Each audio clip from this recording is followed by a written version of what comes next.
And your health against pneumococcal pneumonia and invasive pneumococcal disease.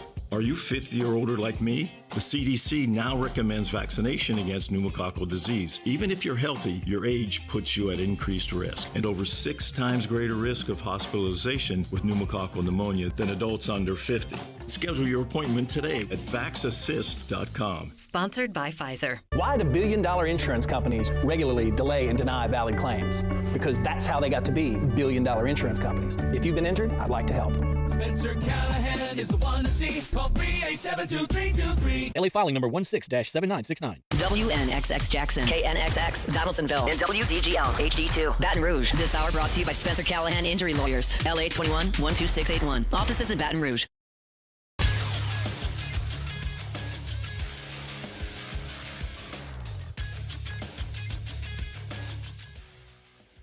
Good morning. It's 7 a.m. here on Thursday, January 23rd. Today in Baton Rouge, you can expect mostly sunny skies with a high of 48 in hour one of today's show. We'll give our thoughts on the snow day that was and react to the national championship between Ohio State and Notre Dame. You can follow us on Twitter or Instagram at OTB_ESPN and watch us on YouTube at the 104.5 ESPN channel. Hour number one of Off the Bench, live from the Mercedes-Benz Baton Rouge studios, starts now.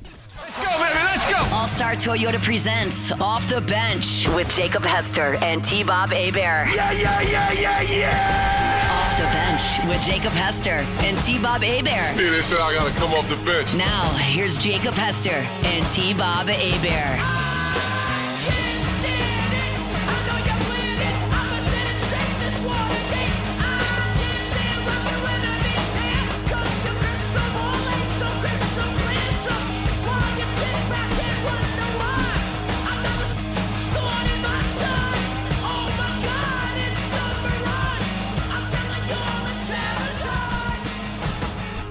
Yo, what's happening, everybody? Welcome into a brand new day of OTB. No matter where you're listening from, maybe the future, maybe your vehicle, if you're out there on the roads, be safe this morning. Take your time. Should be able to get where you're going just fine. Doesn't seem like the interstate's open again yet, but, found some roads on the way coming in here. Man, what a couple of days. What an absolutely wild couple of days. There's an old, I love hardcore history with Dan Carlin. I'm obsessed, have been for years and years now. And he kind of talks about that concept of knowing you are living through something historical and how rare that is and how interesting that is. And I can't help but feel about Snowpocalypse 2025 in that way. I mean, I would have thought that I would have lived an entire lifetime here in Louisiana and never experienced what we just did the last couple of days, an actual legitimate snow. And it was so much fun. Snow day to last a lifetime. Who knows if we ever get another one, right? So I hope everybody's very present, having fun, because, I thought it was absolutely fantastic. Now, I was very excited for going into it. The two people in the studio with me right now, Alondra Villarreal and Taylor Sharp, were not. They were very curmudgeonly and Scrooge-like. Did the beautiful fat flakes that we were blessed with the last couple of days. Now that we are the other side of it, guys, did those icy hearts ever ironically melt in the snow? It was definitely a sight to see. Wait. Is that the extent of your praise that you will bequeath upon it? It was a sight to see? No, it was a sight to see. It was. I mean, to be fair. I was actually shocked by the amount of snow that we got because, I don't know, people always exaggerate on the snow or on the news, on the weather or whatever. And I was like, okay, we'll get some snow. But we got so much snow. I was just telling Taylor that, I FaceTimed my friend Jennifer in Texas because they got some, but not as much as we did. Yeah. And it was already melting over there, and we were still getting snow. Yep. And I was like, dude, it looks like I don't even live in Louisiana right now. I know. She was like, it really doesn't. I was like, I don't know what's going on. It was crazy. I know. Now, Taylor, are you willing to issue an apology to all of our meteorological brethren who you, quite frankly, crapped all over in the run-up to this? I never thought this would happen, guys, but I was wrong. Yep, there we Enjoy go. it. It'll probably never happen again. Yep. He said I had a PhD in common sense. Well, I lost it the last 2 days. I don't know where it went. Now, did I get 8 inches? No, but I got about 6, so close enough. I thought. Well, I said we weren't going to get over 3. I was completely wrong. I actually enjoyed it, T-Bob, and I'll explain why. So, we were talking about it on Monday, and I said, look, we lose power. We can't be on the roads. If we are, we have to drive in it. Look, Guarantee gave us not 1 but 2 days off. Yeah, hell yeah, that was awesome. I didn't lose power one time. Yep. So I got to say, I had a good time. Yeah, it's really nice when nothing goes wrong. No burst pipes, no losing of the power. So, Tay-Tay, instead of eating crow, today you will be eating? Snow. Thank you, Landra. Good job. Proud of you. I will say, while I think that it was a sight to see, and I was shocked by the amount of snow that there was. Yeah. I wouldn't say that I was out there enjoying it. No. Oh, dude, it was. I took Bonnie out a couple times, and she was. Did you make a snowman? Did anybody make any snow? I mean, surely, Landry, you don't strike me as wanting to make a snowman. Maybe though. But Tay-Tay, with all of y'all's family competitions and everything else, was there not a snowman making competition anywhere in here? So, not with my family, but Victoria had to make one, right? Yeah, so for sure. The snow on Tuesday, it was like powder. It was too soft. So, we actually made it yesterday. We did good. The neighbors across the street see us doing it. They come outside and we're kind of watching. And then the neighbors a couple houses down saw us doing it. And then they were all like, let's see who can build the best one. So, it's like, we kind of had a little neighborhood competition. Here's one of the main things that I learned about snow over the last couple of days that I did not understand was that it's actually incredibly akin to sand when it comes to construction. In that, that powder is like when you're on the super dry parts of the beach, right, with your dry sand. That's not what you build with, right? It's not going to stay together. You need that wet sand. In that same vein, if you were going to make it on Tuesday in the middle of the snowstorm, you had to get your snow from like maybe the street, maybe a roof, snow that would have been a bit more melted and or sticky. And then yesterday when it started to melt, you could really start to create something. Now, when you made your snowman, because I didn't know, when you were growing up watching cartoons and you would see a snowball roll downhill and it would get increasingly bigger and bigger and bigger, I didn't know there was an actual thing.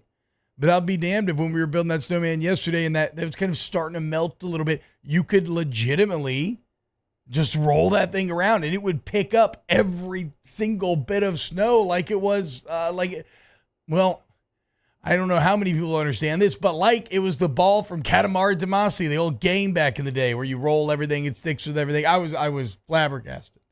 Mind blown. God, Tuesday, dude, at one point, I'm sitting out there jealous of our northern brethren, realizing they've been living a fully evolved lifestyle. I had a 6-pack of beer in the snow, staying cold, sitting on the easy rocker, kids and dogs running all around the neighborhood.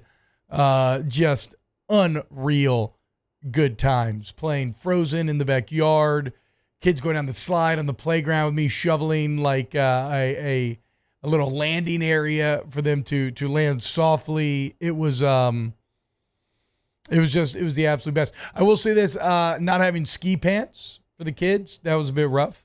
A constant rotation of switching out pants, drying them by the fire, and rinse and repeat as the kids' legs would get freezing. But it was just, it was something I'll never forget. It's a little sad that it's over, but in the classic parlance, don't cry because it's over, smile because it happened. So yeah, I would firmly, like if I was doing a list of all-time beers, Snow Day beers have got to rocket up that list. I don't know if they crack the top 5 given their rarity, but my God, tasty, tasty beers indeed.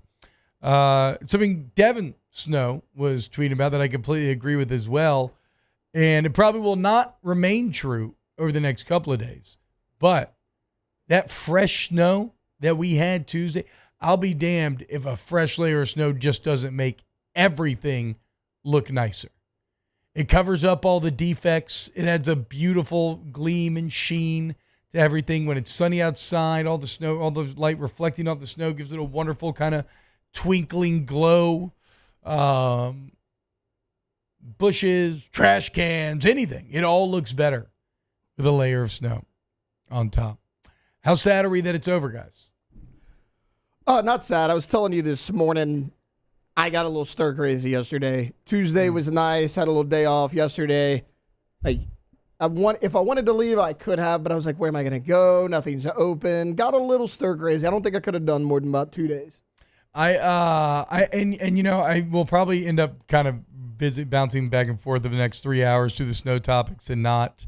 The only thing we have to get in today, because it must be said that we have to support our brother in arms, Jake Hester, who unfortunately could not have gotten screwed harder by this snow, as did many people who were maybe at that national championship from this area. As remember, he had to be covering the game in Atlanta on Monday night and has spent the last 2-3 days in travel hell.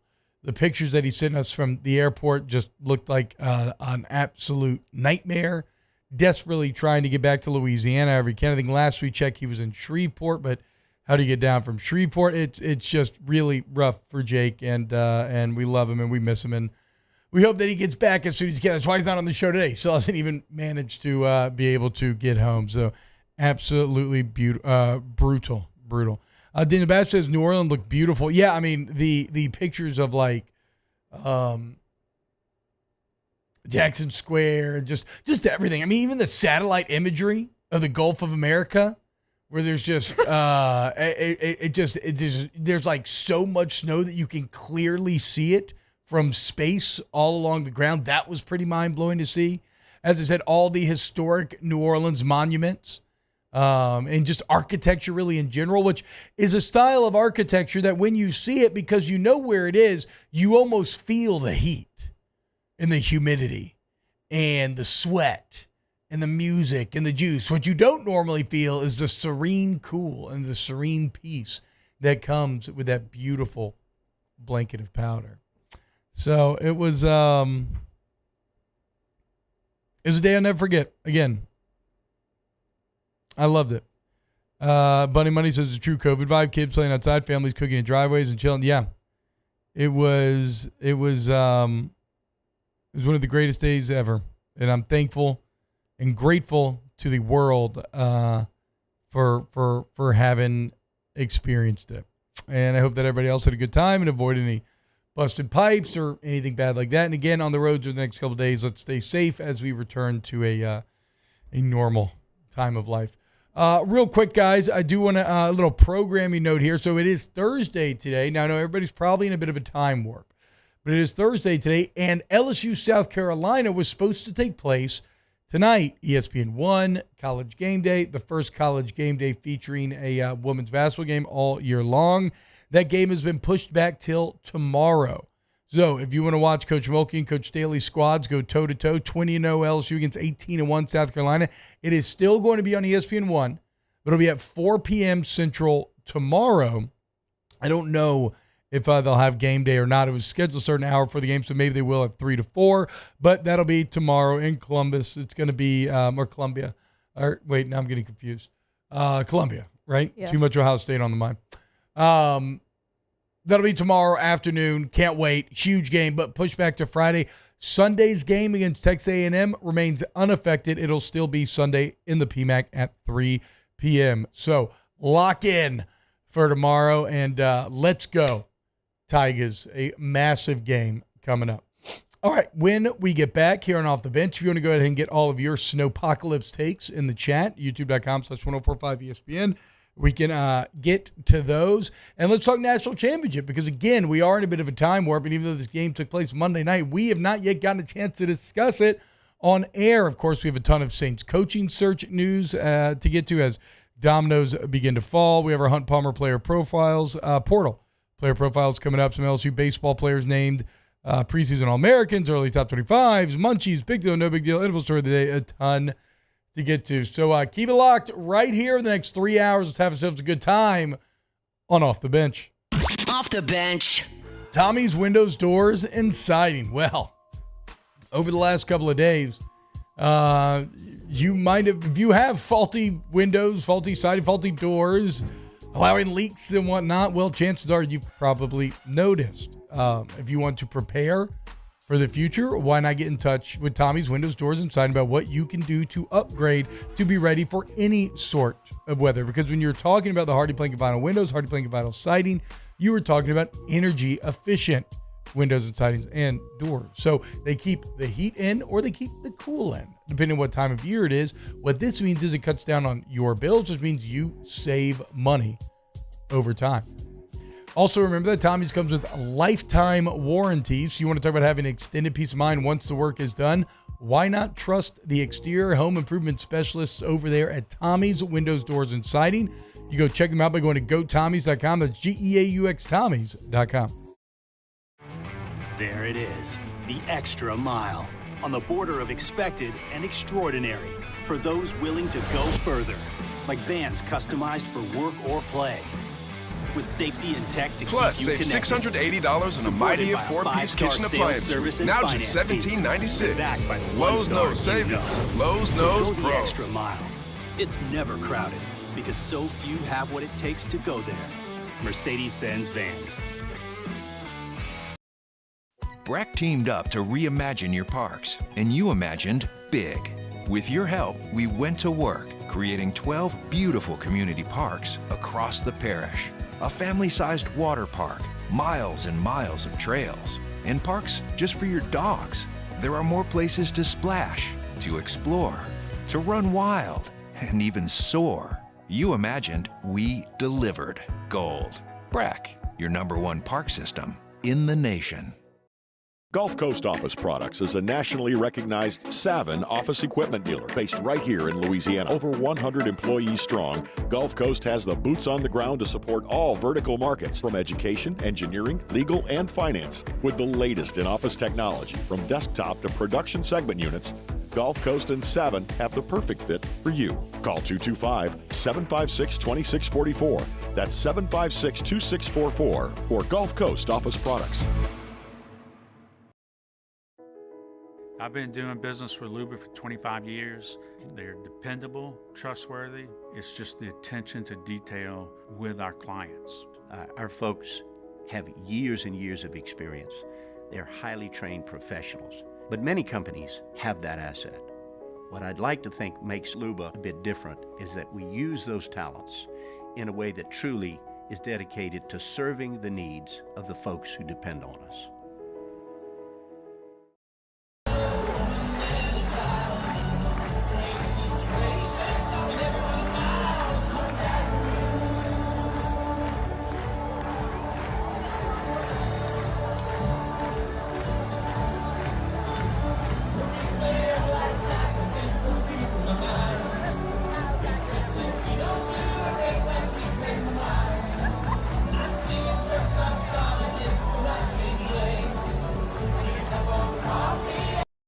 Dylan Cruz here to tell you about Six Rings Baseball and Softball Camp. If you live on the North Shore and play ball, go to Six Rings Camps with former LSU assistant coach Dan Canaveri. His knowledge is second to none, and your child will improve and have fun doing it. Camps were held at Coquille Park and Six Rings Academy in Covington with 4 sessions over the summer. Full day and morning only sessions are available from ages 7 to 13. Go to sixringsbaseball.com or call 985.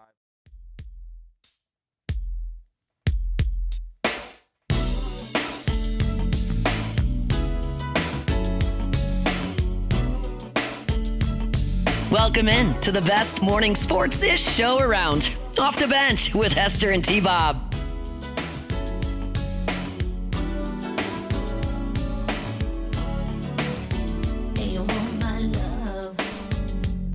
What up, y'all? Welcome back to OTB.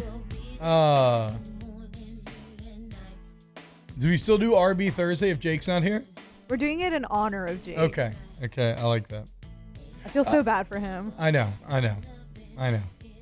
Really bums me out.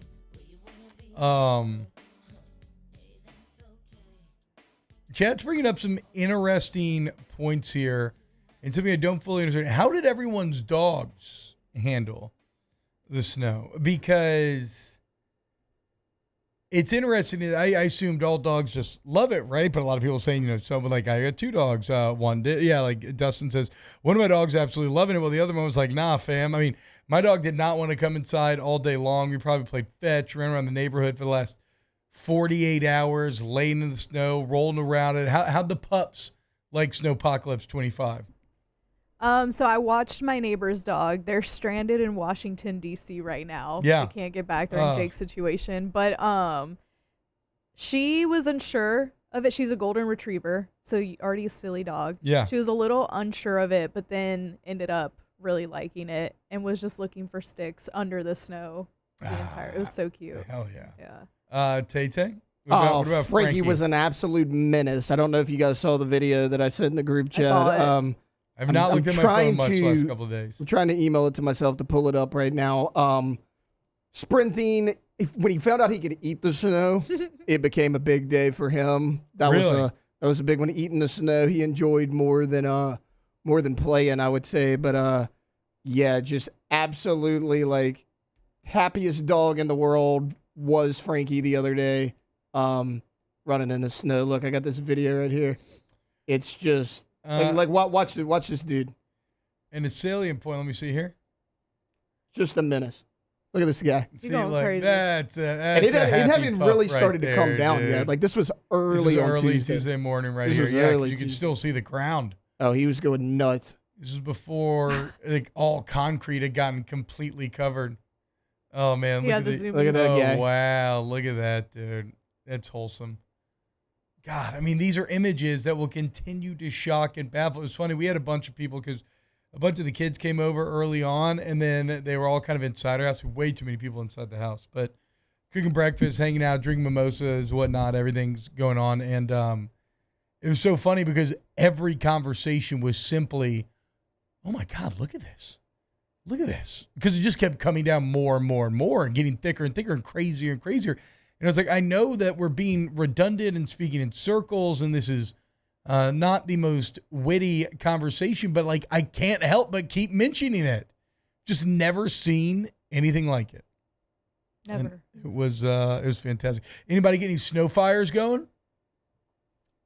You mean like in our fireplace? Oh yeah, we had no, not inside, outside, a little street fire for everybody to hang out around. No. I don't want people hanging out with me. We went inside. Me and Victoria, we had a heck of a fire.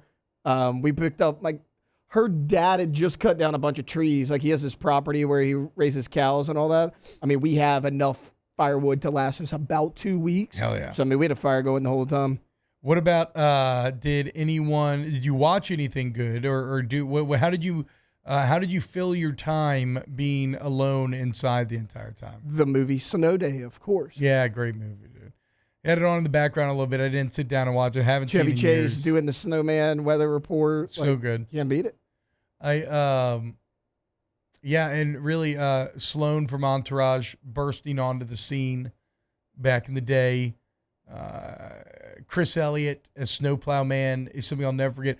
Probably one of the biggest ASMR triggers of my entire life is him eating fries off of Josh Peck's chest. Oh, when he lays down with the ketchup. Yeah, and he's covered in ketchup. They're trying to make it look like blood. I don't know why. It makes me, sometimes you see something in sensory, you just get that chunky, good, satisfying feeling. That's how I feel watching Chris Elliott eat fries off Josh Peck. And it's awesome. Ate some leftover gumbo, says Club. Yep. That was a lot of gumbos in play here. We've been making it so much lately. We held off there. We made a nice broccoli cheddar soup. Shout out Canatel's as well. We had a bunch of noodles and lasagna ready to go. Been a look at this. Gumbo Monday, chili Tuesday, and stew yesterday. That's a good time right there, Bo. Hell yeah. So while this is all going on, though, the national championship happened. So let's go ahead and get today's show started. It's time to get to work, courtesy of Tiger Labor and Staffing, where they can help take care of screening, training, payroll, and more. Now, for starters. Tiger Labor and Staffing provides reliable local staffing solutions for warehouse construction and manufacturing positions. So, whether you need help with temporary labor or long-term hires, we have you covered with skilled, dependable workers. And remember, we are not just forwarding resumes to you, but we are interviewing and dispatching in person every morning at 5 a.m. Tiger Labor and Staffing. So national championship goes down Monday night, and in the end, Ohio State wins the national championship. In fact, they end up covering. Barely, but they end up covering. It was an okay game. It featured one of the greatest opening drives I've ever seen in my entire life. As Notre Dame comes out there, 17 plays, 75 yards, 18 plays, 75 yards. I think it took about 9 minutes off the clock. I mean, legitimately, no hyperbole, one of the best opening drives you will ever see in a football game. The problem was Ohio State came out and really simply, I think it might have been 10 or 11, maybe even 9, moves the ball right down the field and makes it 7-7.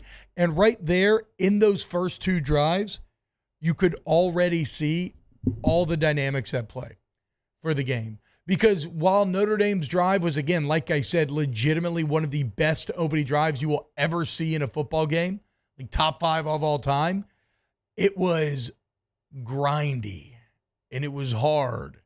And it featured multiple fourth downs. And it featured really all Notre Dame had, which is quarterback run, right? Riley Leonard falling forward, all the things we said. And then you get to Ohio State, and it's a little bit of everything.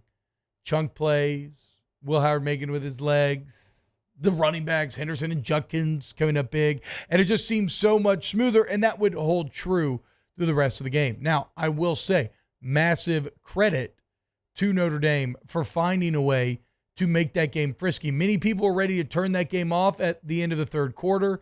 Then Notre Dame comes up with a big touchdown, 2-point conversion. They immediately force a turnover. And here we arrive at probably the only real decision inflection point of the entire game. And that is Marcus Freeman down 16, 4th and goal from the 9. And he decides to kick a field goal. And whatever magic Mitch Jeter had rolling with him through these first few rounds of the playoffs disappeared, and he went back to his regular season self, and he doinks it off the uprights.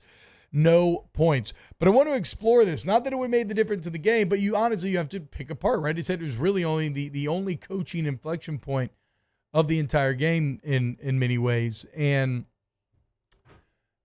here's my when you're facing that 4th and goal from the 9. And Marcus Freeman, with his decision, telling you that he believed that his teams could get an additional 2 possessions in the time remaining in the game. And so, okay, I'm going to kick field goal. I'll go down 13, and I'll still get the ball twice more. Now, eventually, they had Ohio State at a 3rd and 11. So let's play with the hypothetical that they actually stopped them on 3rd and 11, and therefore you get that other possession. They were right on the edge of it. So it's not a bad call there. But my problem with the decision is thus. So let's say you get that 3rd possession. You're either going to be down 8, 5, or 16, right? Or hold on, how am I trying to say this? Yeah, no, really, it's just 8 or 5. Yeah, you're down 8 or 5 with how you ended up scoring. Oh, that's what. Sorry. So facing that 4th and 9, you could be looking at a couple possessions later, being down 8, being down 5, or maybe even being tied. And that's where I just cannot understand why they did not go for it. Now, I understand that, like, you got the turnover, so you felt like you had to get something on the scoreboard, get something out of said turnover. And I understand that the first 3 plays on the goal line left so much to be desired that it's a bit like when Kurt Signetti punted back in the first round of the playoffs, and he was just like, what, you want me to just go for it on 4th 11? We have nothing that has shown us that we can make it. But yes, I actually do. Because that was Notre Dame's opportunity to maybe really make something of this game. Instead, they try to kick the field goal, and they end up exactly where they would have been had a pass fallen incomplete, had they gotten stopped. So it could have been 8, it could have been 5, it could have been tied, but instead the gap remains. Now, it should be said, on that 3rd and 11, you got to credit Ohio State. Now, it was interesting doing an immediate reaction show with Aaron Murray on Snaps because he has some great perspective as a quarterback, right? And he kind of thought the 3rd and 11 call was so easy. I mean, oh my God, are you telling me you're going to blitz? You're going to man up Jeremiah Smith? Of course, I'm just going to trust Smith and launch the deep ball. But at the same time, there's a lot of kind of layman football knowledge that says, no, look, you want to run the ball, you want to force them to use timeouts, use the clock, et cetera, and that if you throw the ball, that you're incurring risk. Les Miles used to say when you throw the ball, only 3 things can happen, and 2 of them are bad, right? Like Will Howard didn't have to deliver a perfect throw. Jeremiah Smith could have dropped it. Jeremiah Smith could not have gotten open. But instead, 3rd and 11, game in the line, the ability to close the game on the line. Jeremiah Smith and Will Howard show up, and they complete a beautiful deep ball. All of a sudden, game over. And really, Will Howard, man, he is the story for Ohio State. He was perfect. 8 first downs picked up with his legs. It's not even getting to what he did through the air. Just dominated that game, dominated this entire playoff run. And how wild. And here's what you really have to highlight with Will Howard. And it's something that I think we take for granted, and that gets lost. We spent an entire offseason talking about, yes, this Ohio State team has everything, but it can only go as far as Will Howard goes. An entire offseason. Here this cat comes from Kansas State, and he assumes the burden of an Ohio State fan base, the literal biggest fan base in college football, that is insane with mental insecurity. They can't beat Michigan. They can't win the Big Ten. They have all these talented rosters. They can't win a national championship. Ryan Day's going to be fired despite the fact he has this incredible record. Will Howard stares all of that down, takes over in the offseason, deals with all that pressure, and then manages to come through and complete the one thing that would have justified all of the investment, everything that Ohio State did going into this season. You really just do not just gloss over what an accomplishment that was for the Kansas State transfer quarterback, taking over for a quarterback in Kyle McCord, who was actually pretty good. And even after losing to Michigan, managing to find a way to get his team a national championship. It really is spectacular on an individual level. It speaks to a ton of mental toughness, even more so than any physical toughness, though plenty of that was on display as well with him on Monday night. All right, so that's kind of the actual game. I want to get some of the bigger picture takeaways here in a minute, but first, guys, any thoughts on the actual game itself from Monday? To me, it never felt like Notre Dame was threatening in this game. I mean, I get it. They had the opening drive. I thought Ohio State let off the gas defensively in the second half. I don't really know why they played so conservative. They were playing 8 yards off the line of scrimmage. I would have just kept doing what I was doing. It was working well because you mentioned the opening drive and how impressive it was from Notre Dame. Next 4 possessions for Notre Dame, 11 plays, 11 yards. Yeah. I mean, it was a domination. This game was 31-8. 31-7 at one point. I mean, Ohio State was doing everything they wanted to. Now, credit to Notre Dame for coming back. Well, Riley Leonard, I think, ended up throwing the ball better than they thought he would. Oh, he did. And they only had 53 yards rushing. He had 40 of them. No, I know. That's the stat right there, right? Like, the fact that Notre Dame was even somewhat competitive when they're a run-only team and they only had 53 yards on the ground is a credit to the Duke transfer and Riley Leonard as well. Well, because... And Greathouse. Greathouse is a beast. Continues to make he's plays. Phenomenal. We always talk about you have to get your best players the ball in the biggest games. Jeremiah Love, 4 carries for 3 yards in this game. And you could say, okay, well, maybe he got involved in the passing game, 2 catches for 5 yards. He had 9 yards total. Well, the game flow was a disaster for Notre Dame. Again, run only, you get down big, you got to throw the ball to come back. That was never going to work out. Again, I'm more just shocked that even almost got somewhat exciting there. Alondra, what about you? Yeah, I actually didn't find the game that exciting. No, it was like okay. I thought it was boring. I thought it was boring. Yeah. Like I thought it was straight up boring. I did turn it off in the third quarter, like you said that people were thinking about doing it. I did turn it off, and then my cousin was like, "They're within 8," and I turned it back on, and then I ended up turning it back off before it even ended. Like I just was not into it. But I do agree with Taylor that it seemed like Ohio State did kind of let off the gas a little bit in the second half there, but. I mean, it's a really good Notre Dame team, though.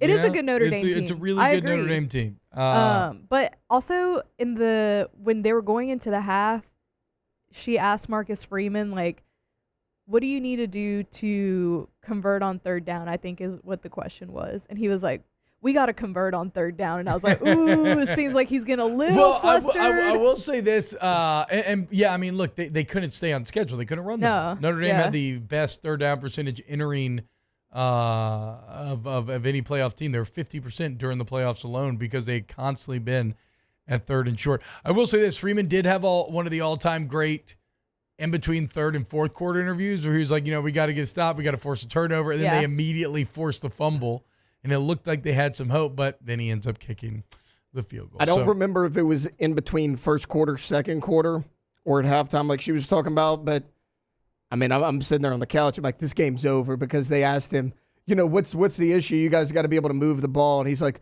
well, their zone defense is confusing us a little bit, so we were hoping they went to man, but that's causing us problems as well. I'm like, bro, their zone and man are causing you issues? Like, that's a problem, Marcus. That's an issue. Well, also, I mean, you knew this was going to be an uphill battle for Notre Dame as their defense comes out, and this is one of the main man-to-man defenses in the entire country, and they're just playing zone, and they're not bringing pressure. And credit to the Ohio State offensive line. Every time they did bring pressure, it was picked up perfectly. Will Howard could have hopped on a laptop back there at times and set up shop if he really had wanted to.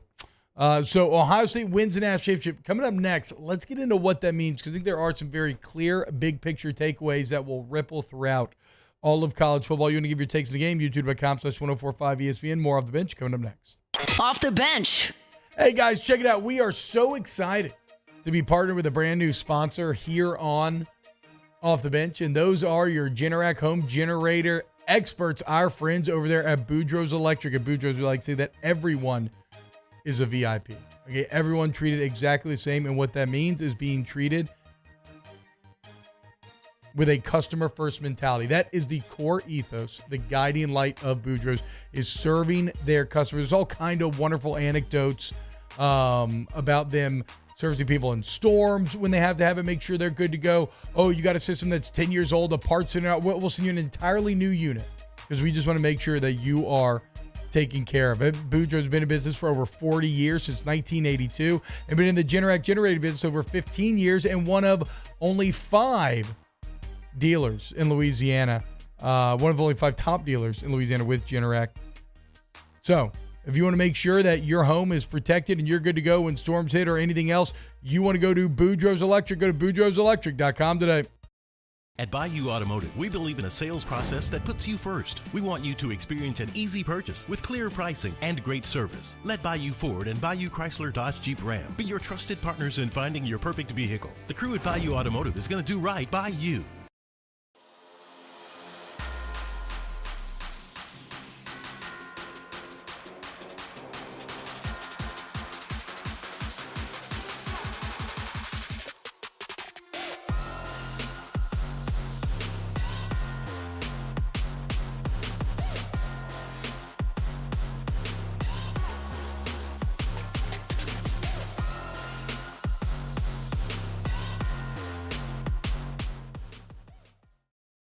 Gulf Coast Bank & Trust is giving our customers the power to bank anywhere, anytime during this challenging event. And we're right there with you. Our mobile banking app is a smart way to manage your money and time. Gulf Coast Bank & Trust, the bank that cares about you.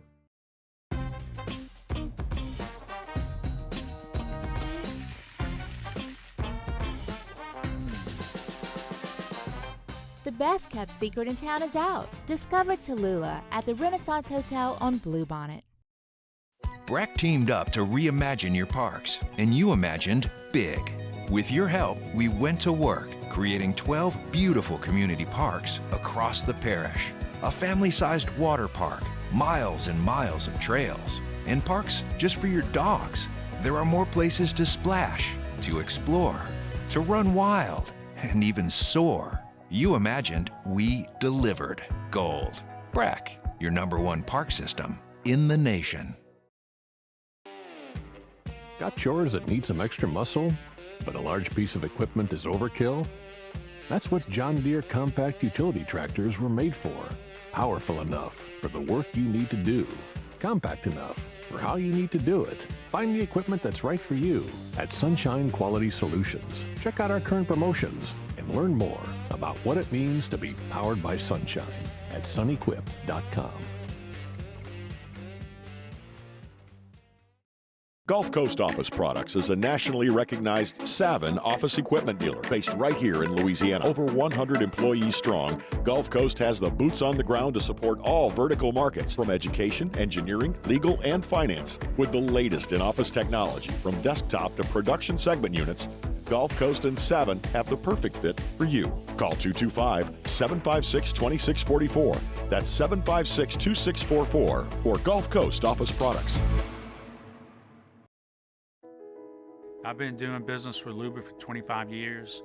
They're dependable, trustworthy. It's just the attention to detail with our clients.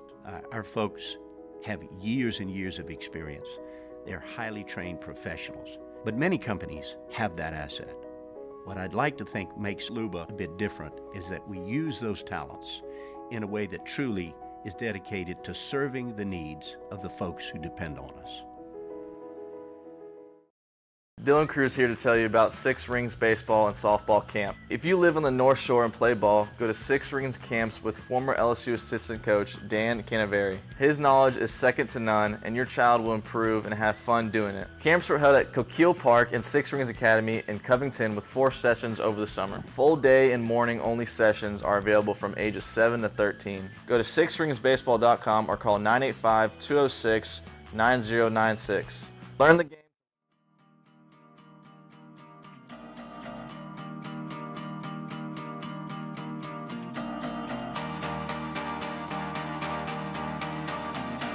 Welcome back to the best morning sports show around. Sorta. It's Off the Bench with Hester and T-Bob. What's happening, y'all? Welcome back to OTB. I hope you're all having a wonderful day. We're recapping the College Football National Championship, what it means going forward. Is Jake Forrest company back? I don't know how he's going to get back. He needs the Polka King of the Midwest. He needs somebody who can get him here. He should be able to drive back this afternoon around like 3 o'clock. I think at 11 it's going to be like almost 40, so the ice should melt pretty quickly this afternoon. So he should be back tonight. Let's do a Jake check. So let's talk about some of the big high-level takeaways then from this college football season in a national championship. First off, regardless, look, I think the NFL draft will still show that there's the most draftable players in the SEC, et cetera, et cetera. But, like, there's no way around the fact let me know if anybody even has the appetite here. Does anybody want to try to explain away the SEC kind of losing its far and away dominance in college football?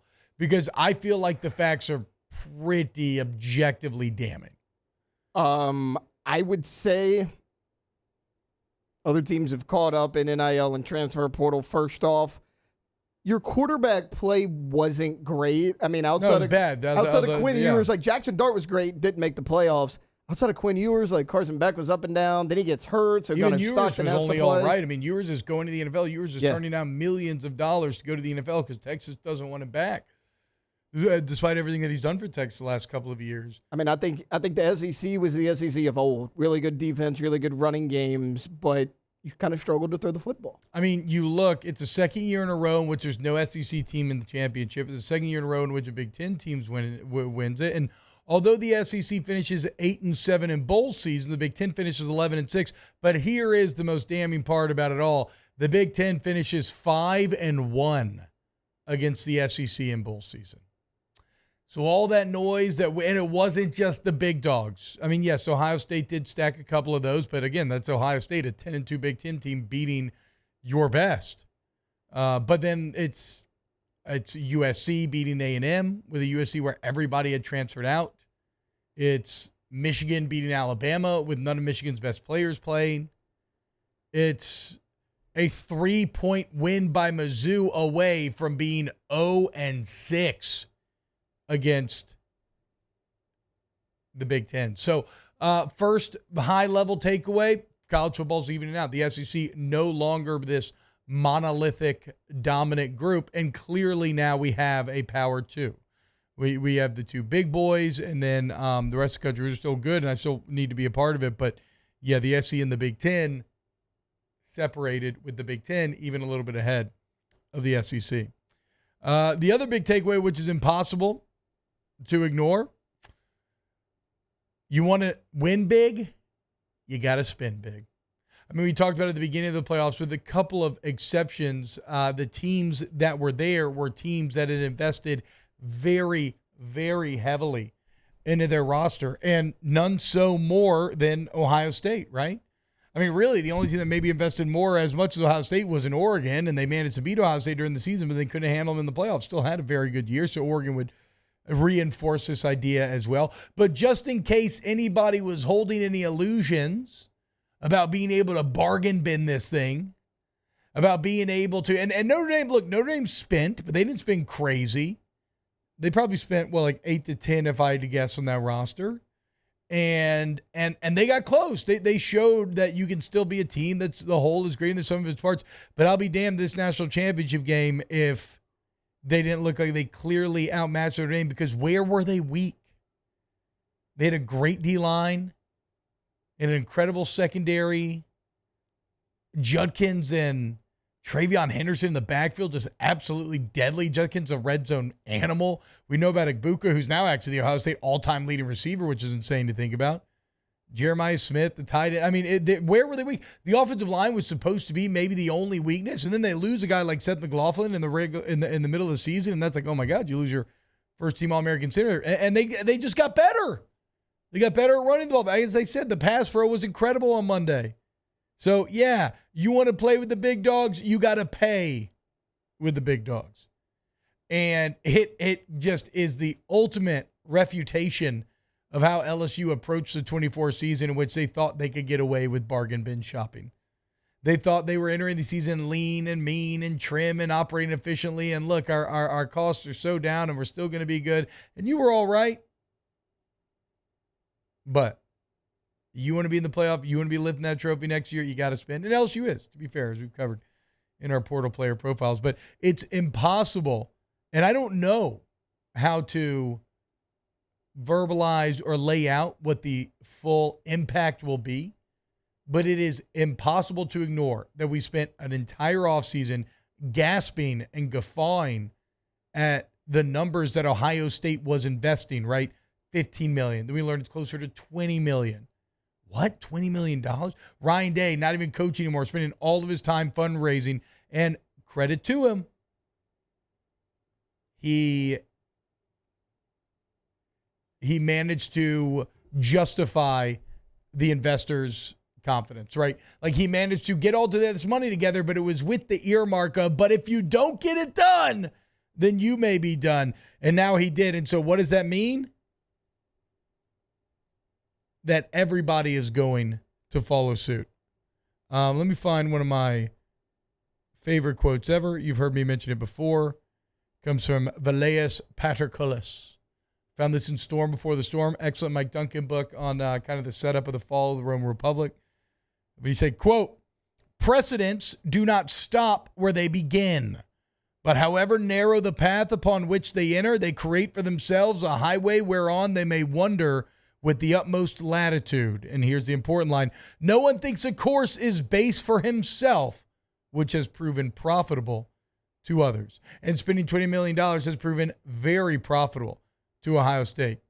I mean, how happy are Buckeye fans that they get to steal Michigan's national championship glory just a year after the Wolverines finally got it? It's kind of akin to what happened with Mississippi State and Ole Miss baseball a few years back, but on a way bigger level.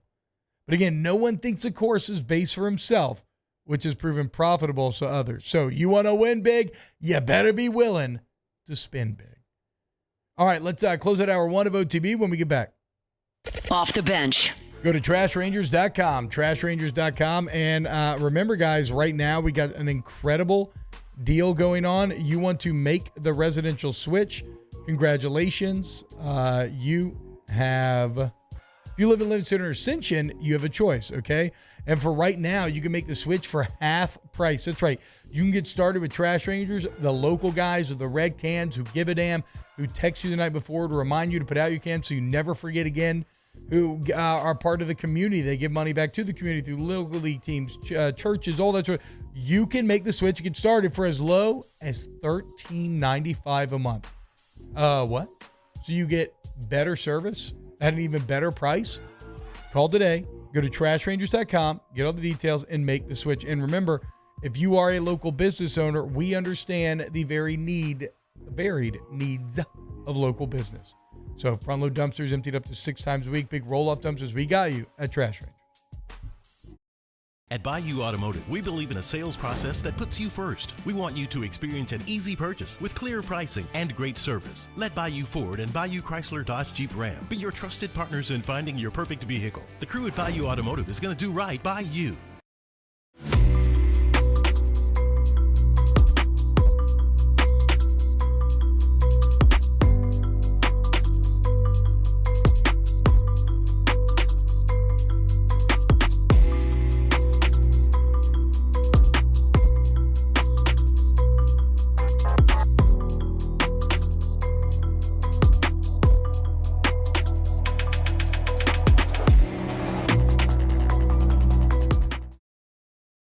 Looking for the ultimate game day experience? Come to the Queen Casino in Baton Rouge. Savor game day platters and snacks, plus drink specials at 1717 Kitchen and Cocktail. So come out for game day and let our team make you the MVP. The Queen Casino, where every moment is a win.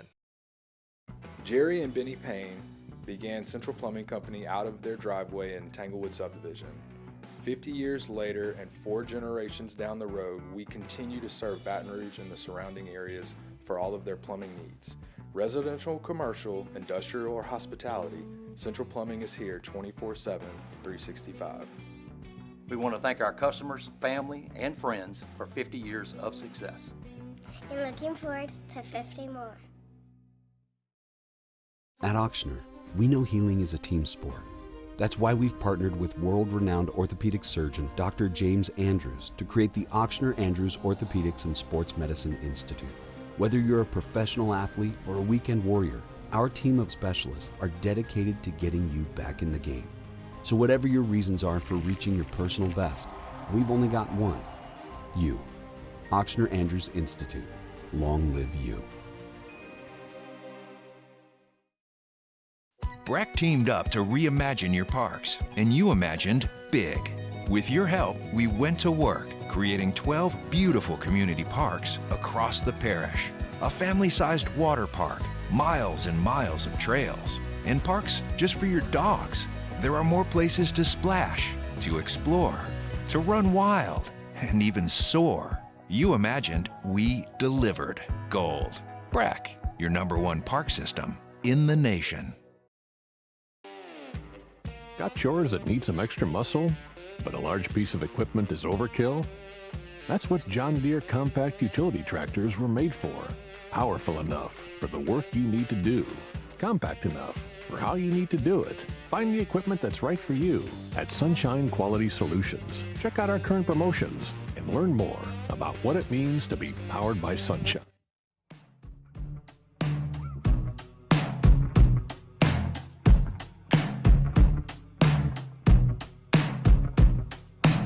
Welcome back to more sports talk with some other stuff mixed in. Off the bench with Hester and T-Bob. All right, let's go ahead and continue our Hunt Palmer player portal profiles. As if you go to LouisianaSports.net, guys, they really are doing a great job over there of all your local sports right there in one simple, easy to digest landing page. Ross Jackson covering the Saints, doing excellent. Hunt covering LSU. Marler on the SEC. But today we're going to do Donovan Green. Probably should have done Bauer Sharp first, but we can come back to Bauer Sharp. Today we'll do Donovan Green, Texas A&M tight end transfer. This is a guy who is a former 4-star coming out of high school, an Under Armour All-American. His freshman year in 22, he plays in 10 games. He starts 4. He has 22 catches, 233 yards, 2 touchdowns. Now, the thing about Donovan Green is he's massive, 6'4", 265. So the receiving numbers are what they are, but also a lot of his value is going to come from blocking. That yackle that Jake has talked about, right? That tight end with maybe a little bit more thumb on the scale when it comes to the blocking portion of the job. But after his freshman year, it was so good, he was actually named Aggie Offensive Newcomer of the Year. So a true freshman who managed to take home the best freshman award on that team. Unfortunately for Green, he ends up tearing his ACL in 2023 fall camp, so he misses all of 23. New coaching staff comes in for whatever reason. In 24, he never really catches on with them. Sure, he plays special teams all year long, but not a lot of offensive snaps in 24. So here Donovan Green sits at a crossroads. He's going into what would be, imagine he redshirted his ACL year, so he would have just finished up his redshirt sophomore season. So he's going into his redshirt junior year, very experienced. This is a time where everything's kind of old hat to you. And he has 2 years of eligibility remaining. And here he is, a guy who was an Under Armour All-American, burst onto the scene as a freshman, and has suffered through 2 years of frustration. And so the question is, how hungry is him to prove himself? 2 years removed from that ACL surgery, fully healthy once again, getting a fresh start in a new place, wanting to show that, no, I am that player. I'm closer to that player that you saw freshman year than I am the one who got injured and then struggled to really find the field last season. And the bottom line is, for LSU's needs, this is a perfect fit. Tight end as a whole was a need, as you were basically down to just Trey'Dez Green during the bowl game. Then you bring in Bauer Sharp, we'll get to in a later day. You bring in the high school recruit LaFleur, and now you have Donovan Green. Of course, Trey'Dez mainly going to be a receiver, sort of tight end. Bauer Sharp more in that vein as well. Donovan now checking the box that really Bo Borderline did last year, where the key difference being, unlike Bordelon, who was never really a pass threat, did a good job, but never really a pass threat, Green legitimately can leak out and break tendencies and become a threat in the red zone. So the tight end group as a whole was managed perfectly, going from a weakness to about very good, top to bottom, but Donovan Green bringing something specific in his skill set that LSU needed. More OTB coming up next, hour 2. Off the bench. Go to Goodwood Men's Sexual Wellness, yourgoodwood.com, yourgoodwood.com. Don't settle for a mediocre sex life. Don't settle for mediocrity in general. Okay? Empower yourself. We're sick of being embarrassed. We're done. Or how about this? We're done letting embarrassment stop us from getting to the root cause of the embarrassment. Like, okay, you're suffering from ED. That sucks. What, you're so embarrassed that you're not going to do anything about it? The first step to fixing a problem is admitting there is a problem. You go in to Goodwood and let them figure out if there is and what there is. Maybe it's low T, maybe it's ED, maybe you're balding, maybe you're not feeling like whatever it is. You come in, get your labs drawn, we figure out exactly what's going on for you, and we put together a plan for you to get you where you want to be. So take the first step. Get in touch with Goodwood. And let's be our best selves once again. Goodwood Men's Sexual Wellness, yourgoodwood.com. At Bayou Automotive, we believe in a sales process that puts you first. We want you to experience an easy purchase with clear pricing and great service. Let Bayou Ford and Bayou Chrysler Dodge Jeep Ram be your trusted partners in finding your perfect vehicle. The crew at Bayou Automotive is going to do right by you. The Windsor Senior Living Community in Mandeville, Louisiana is a beautiful, vibrant apartment community geared toward seniors. They are nestled right in the heart of Mandeville, where seniors live a more carefree lifestyle in spacious apartments with the peace of mind that comes from having a little extra help. Call the Windsor at 985-624-8040 to schedule a lunch and tour. Come see how the Windsor can be your passport to peace of mind. Dylan Cruz here to tell you about Six Rings Baseball and Softball Camp. If you live on the North Shore and play ball, go to Six Rings Camps with former LSU assistant coach Dan Canaveri. His knowledge is second to none, and your child will improve and have fun doing it. Camps were held at Coquille Park and Six Rings Academy in Covington with 4 sessions over the summer. Full day and morning only sessions are available from ages 7 to 13. Go to sixringsbaseball.com or call 985-206-9096. Learn the game to love the game. Jerry and Benny Payne began Central Plumbing Company out of their driveway in Tanglewood Subdivision. 50 years later and 4 generations down the road, we continue to serve Baton Rouge and the surrounding areas for all of their plumbing needs. Residential, commercial, industrial, or hospitality, Central Plumbing is here 24/7, 365. We want to thank our customers, family, and friends for 50 years of success. And looking forward to 50 more. At Auctioner, we know healing is a team sport. That's why we've partnered with world-renowned orthopedic surgeon Dr. James Andrews to create the Ochsner Andrews Orthopedics and Sports Medicine Institute. Whether you're a professional athlete or a weekend warrior, our team of specialists are dedicated to getting you back in the game. So whatever your reasons are for reaching your personal best, we've only got one: you. Ochsner Andrews Institute. Long live you. Breck teamed up to reimagine your parks, and you imagined big. With your help, we went to work, creating 12 beautiful community parks across the parish. A family-sized water park, miles and miles of trails, and parks just for your dogs. There are more places to splash, to explore, to run wild, and even soar. You imagined, we delivered. Gold. Breck, your #1 park system in the nation. Looking for the ultimate game day experience? Come to the Queen Casino in Baton Rouge. Wall-to-wall TVs mean you'll see every touchdown in HD.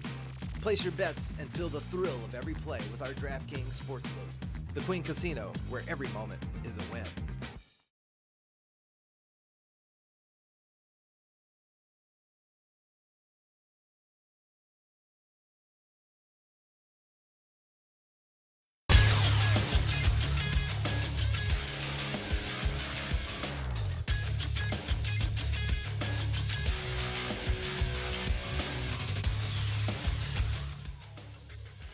Good morning. It's 8 a.m. here on Thursday, January 23rd. Today in Baton Rouge, you can expect mostly sunny skies with a high of 48. In hour 2 of today's show, we'll look at the ESPN Way Too Early Top 25 and preseason All-Americans for LSU baseball. You can follow us on Twitter or Instagram at OTB_ESPN and watch us on YouTube at the 1045 ESPN channel. Hour number 2 of Off the Bench, live from the Mercedes-Benz Baton Rouge studios, starts now.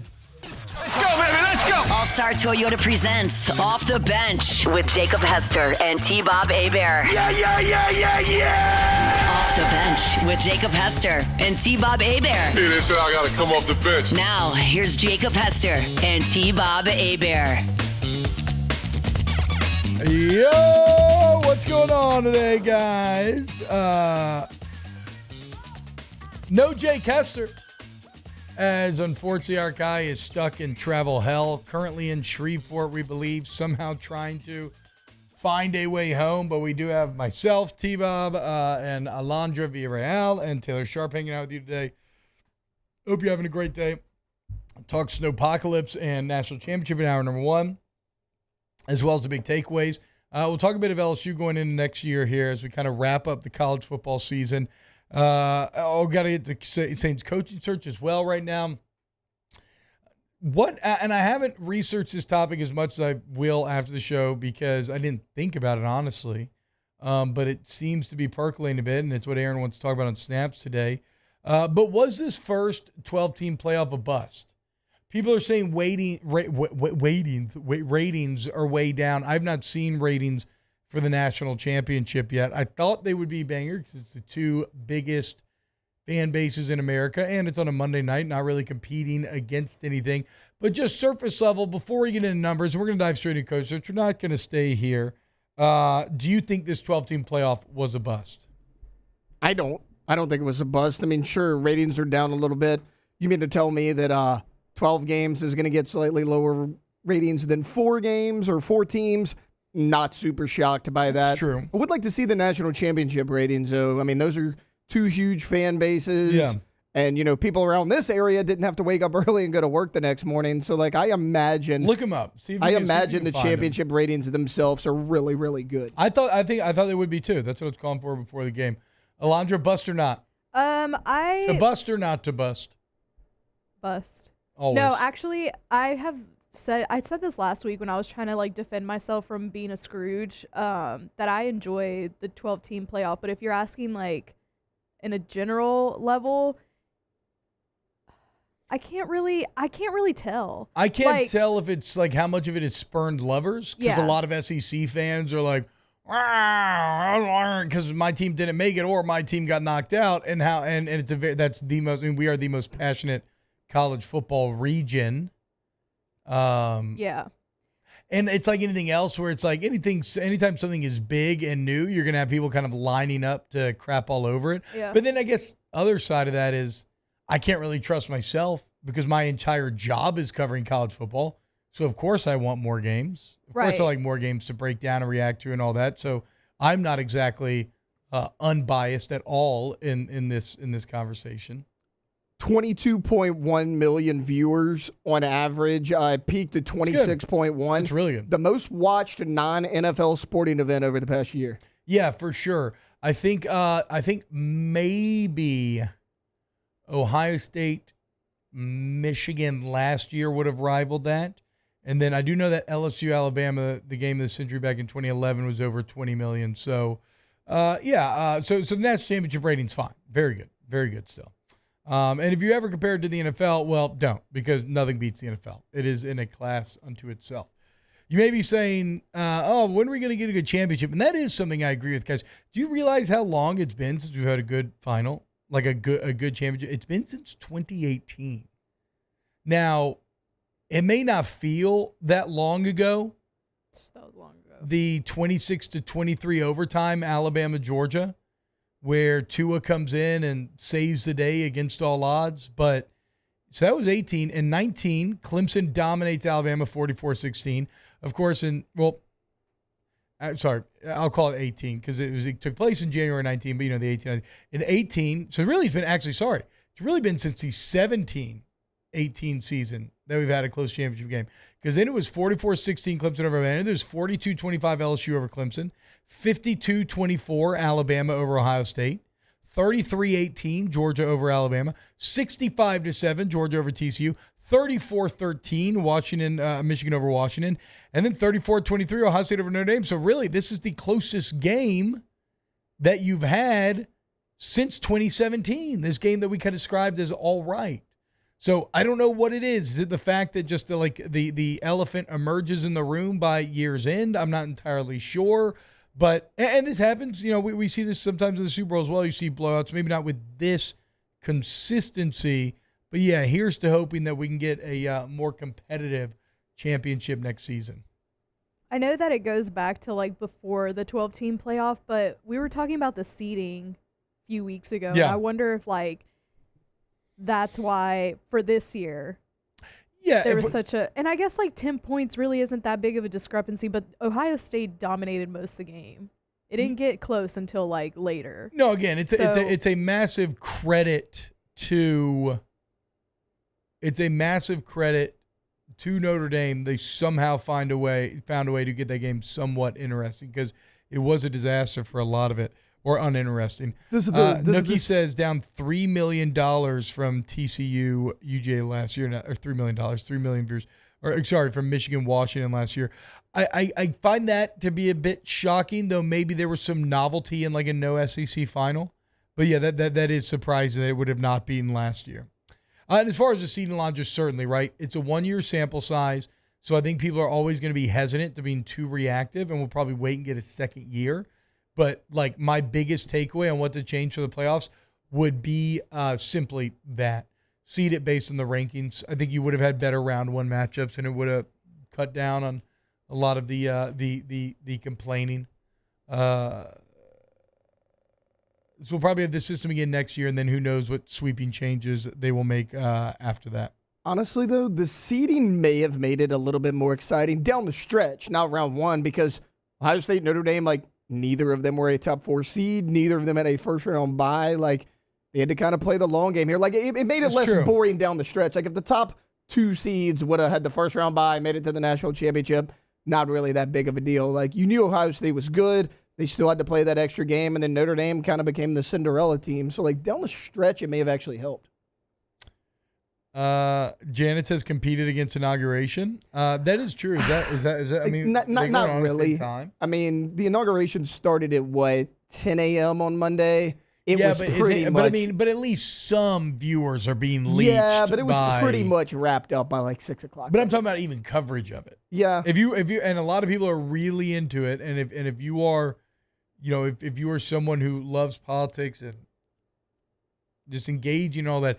This inauguration, and maybe it's just because of the portion of the country we live in, and who a lot of the people, who people are fans of around these parts. But, man, listening to, like, my father-in-law and others, some others talk, it's like this felt like listening to people who really care about the royal family in England when they have, a new king or something like that. Like, this was, like, akin to royal family coverage, listening to people talk about the inauguration. So, I could definitely see that taking away some viewership, without a doubt. Inauguration scores nearly 25 million viewers. Yeah. But it was down 27% from 2021. Really? I find that to be pretty shocking, given the kind of historic nature of a guy getting back in after being out. But anyway, I don't know. I can't parse through how much of an effect it had. I guess you got to ask yourself. Maybe put a poll in the chat here. Do they believe that what was this first year of the 12-team playoff a success, or was it a bust? Again, I'm not one to answer, because I would never answer bust, because I love college football and I had a good time watching it, but also it's because I directly benefit and monetize college football. So we are also kind of like an echo chamber, so I just don't know what the pulse is outside of where we work. That's what, because we're like so in it that exactly. I don't know what the normal Joe. Oh, I forget that all the time, dude. Yeah. Talking to people, just like what it's like to be a normal person who just doesn't fill their head with useless sports knowledge all days and transfer portal and high school hard body teens. One time when I was back home in Texas, we were watching the Saints game, and Bub Means caught a touchdown, and everybody was like, "Who is Bub Means?" And I was like, "Unfortunately, I know who Bub Means is." Maybe reword this question. You said, was one team college football playoff a bust? That's what we used to do. I'm sorry, I thought I put 12. That's what we used to do. The one team college football playoff, where they just decide who's champion at the end. That's kind of crazy to decide who the champion is. Yeah. I mean, again, remember, in the run-up to this game, one of the wildest little anecdotes I stumbled across was a Penn State team that went undefeated. What? They had 2 Heisman finalists. They dominated Oregon in the Rose Bowl to close out the season. They had a bunch of draft picks on it. And at the end of the year, the voters were like, "Nah, Nebraska's national champs." I'm like, what? Hold on now. I'd be pissed. So again, in light of that, this is absolutely a better champion. It's like I said, this was a couple of truths, and then we'll move on and get Saints, because I didn't mean to do this again, but here we are. A couple of truths about this Ohio State team.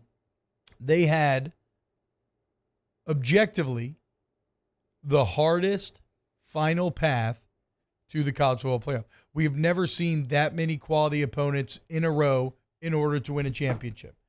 Having to go through Tennessee, Oregon, Texas, and then Notre Dame, like this year's Notre Dame. Can we stop and appreciate that for a minute? That's absolutely insane.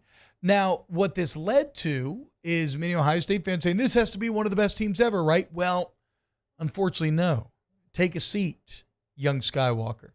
Because while we grant you the rank of champion, you do not get to sit on the greatest teams of all time council because of your 2 losses. And this is something that I think is going to take getting used to here, where the team that wins the championship can be the best team, which Ohio State, I think by years in, very clearly was.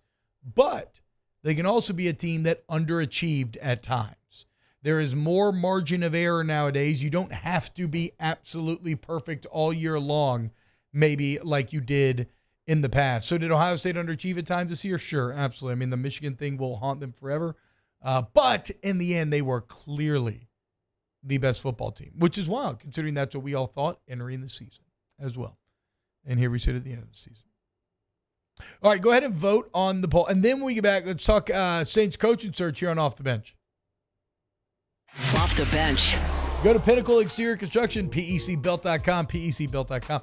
You know, I had some friends actually diving into their pools, acting a fool, heaters on, but that's because they got a complete custom pool from Pinnacle Exterior Construction. They got the heat, they got whatever they want. Maybe they got a hot tub. The point is, again, you could do a complete custom pool however you want it to your specifications, or you can choose from the templates in which you still make it your own, because within each template, there's a number of different options. So, the snowpocalypse is over. We all know the heat's around the corner. You want to beat the heat this summer? Get Pinnacle out to your home. Maybe it's a pool, but maybe it's making like an awesome outdoor kitchen, outdoor living area, someplace for dad to be grilling, chilling, watching the baseball games. Maybe you want to put some turf in your backyard, never worry about your yard again. Maybe you want to put a putting green, you little golf head. Go for it. Bulkheads, pergolas, bigger, better fences. Again, any of your backyard construction needs. We build the spaces. You build the memories. Shout out to Pinnacle Exterior Construction. At Bayou Automotive, we believe in a sales process that puts you first. We want you to experience an easy purchase with clear pricing and great service. Let Bayou Ford and Bayou Chrysler Dodge Jeep Ram be your trusted partners in finding your perfect vehicle. The crew at Bayou Automotive is going to do right by you. At Auctioner, we know healing is a team sport. That's why we've partnered with world-renowned orthopedic surgeon Dr. James Andrews to create the Auctioner Andrews Orthopedics and Sports Medicine Institute. Whether you're a professional athlete or a weekend warrior, our team of specialists are dedicated to getting you back in the game. So whatever your reasons are for reaching your personal best, we've only got one. You. Auctioner Andrews Institute. Long live you.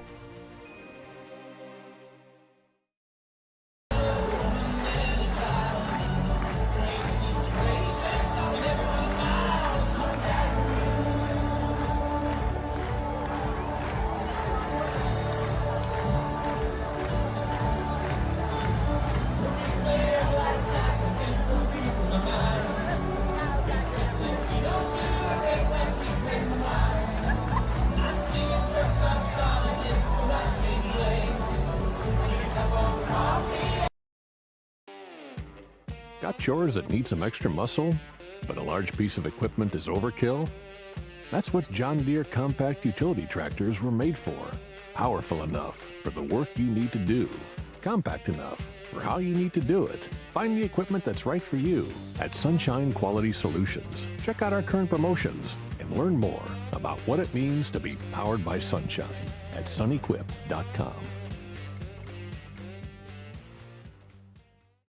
Gulf Coast Office Products is a nationally recognized Savin office equipment dealer based right here in Louisiana. Over 100 employees strong, Gulf Coast has the boots on the ground to support all vertical markets, from education, engineering, legal, and finance. With the latest in office technology, from desktop to production segment units, Gulf Coast and Savin have the perfect fit for you. Call 225-756-2644. That's 756-2644 for Gulf Coast Office Products.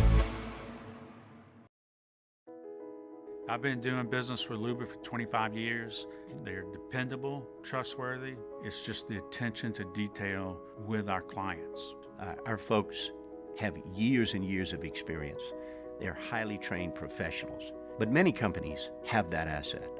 What I'd like to think makes Luba a bit different is that we use those talents in a way that truly is dedicated to serving the needs of the folks who depend on us.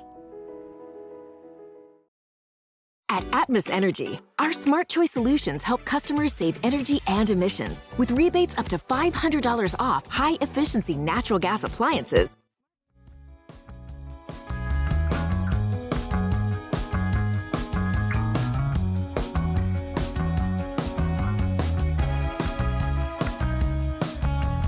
Time shakes, found you at the water.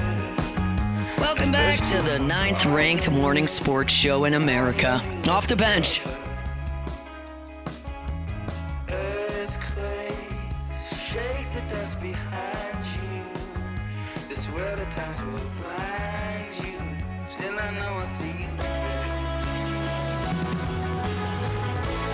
Come a little closer than you see. Come on, come on, come on. Things are not always what they seem to be. Come on, come on, come on. Do you want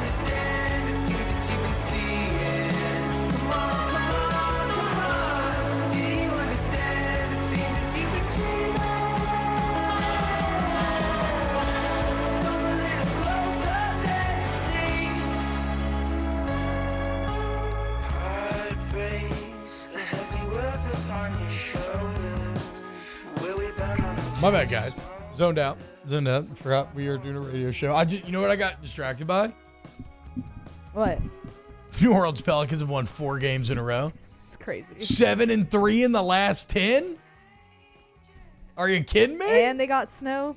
Some are saying hottest team in the league, T-Bub. During the coldest time of the year. The king cake baby. The That savior. ugly thing. The savior that we all needed. When do the Pelicans play next? Believe tomorrow, I believe. Again. I think they were supposed to play today, but it got postponed. Only 10.5 games out of second place. Or, excuse me, 10th place. Hey. How many games would they be out of second place? Only 17.5 games out of second place, guys. I thought it would have been more than that. So it's actually not bad. What? The Rockets are good now?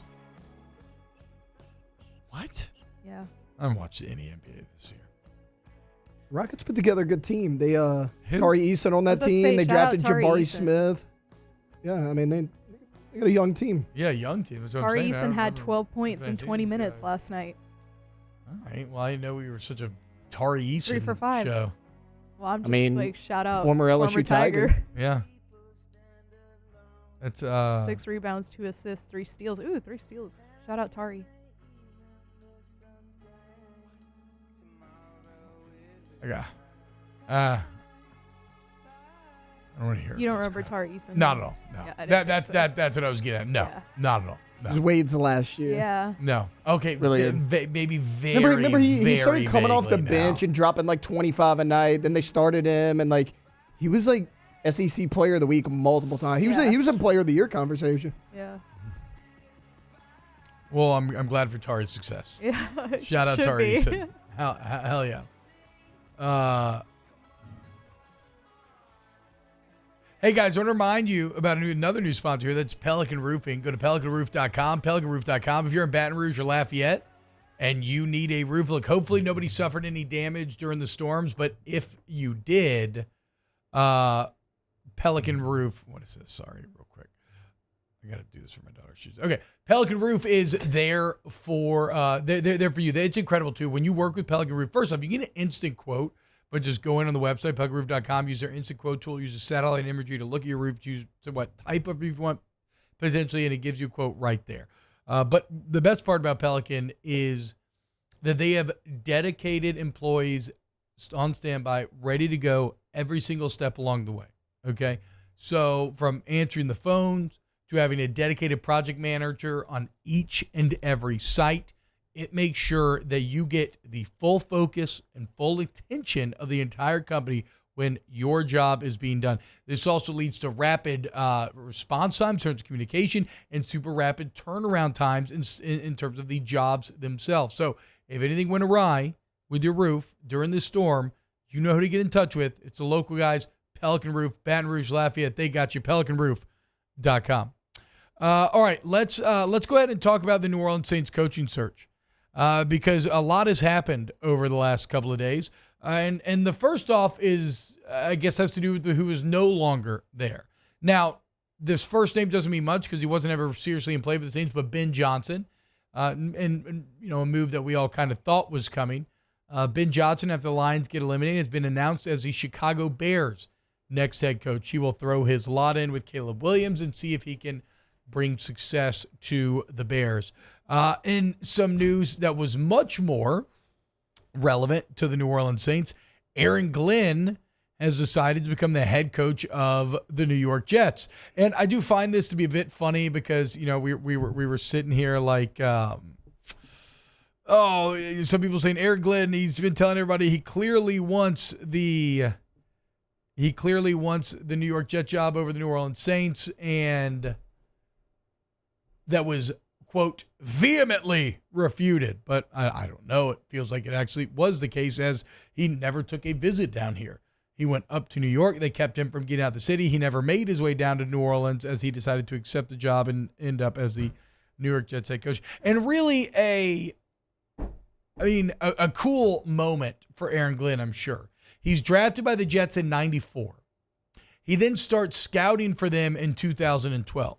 So both his playing and coaching career began here at one of the most legendary, if not the most successful NFL franchises of all time, one of the biggest stages, to go from being a young player and a young scout to now you are the head man of the organization. Very cool moment for Aaron Glenn, right?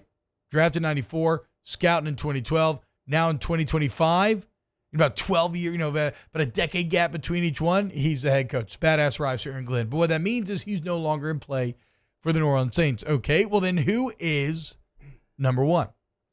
And it seems like right now most Saints wish lists have two names on them.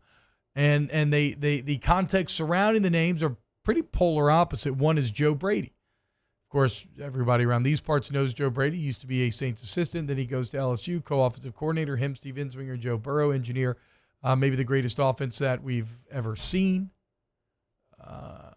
He then, from there, rockets to the top, right? To Carolina, the new hot phenom under Matt Rule. And it just did not work out in Carolina. But he didn't give up. He continued to grind. He ends up getting this Bills job, and it's gone very well.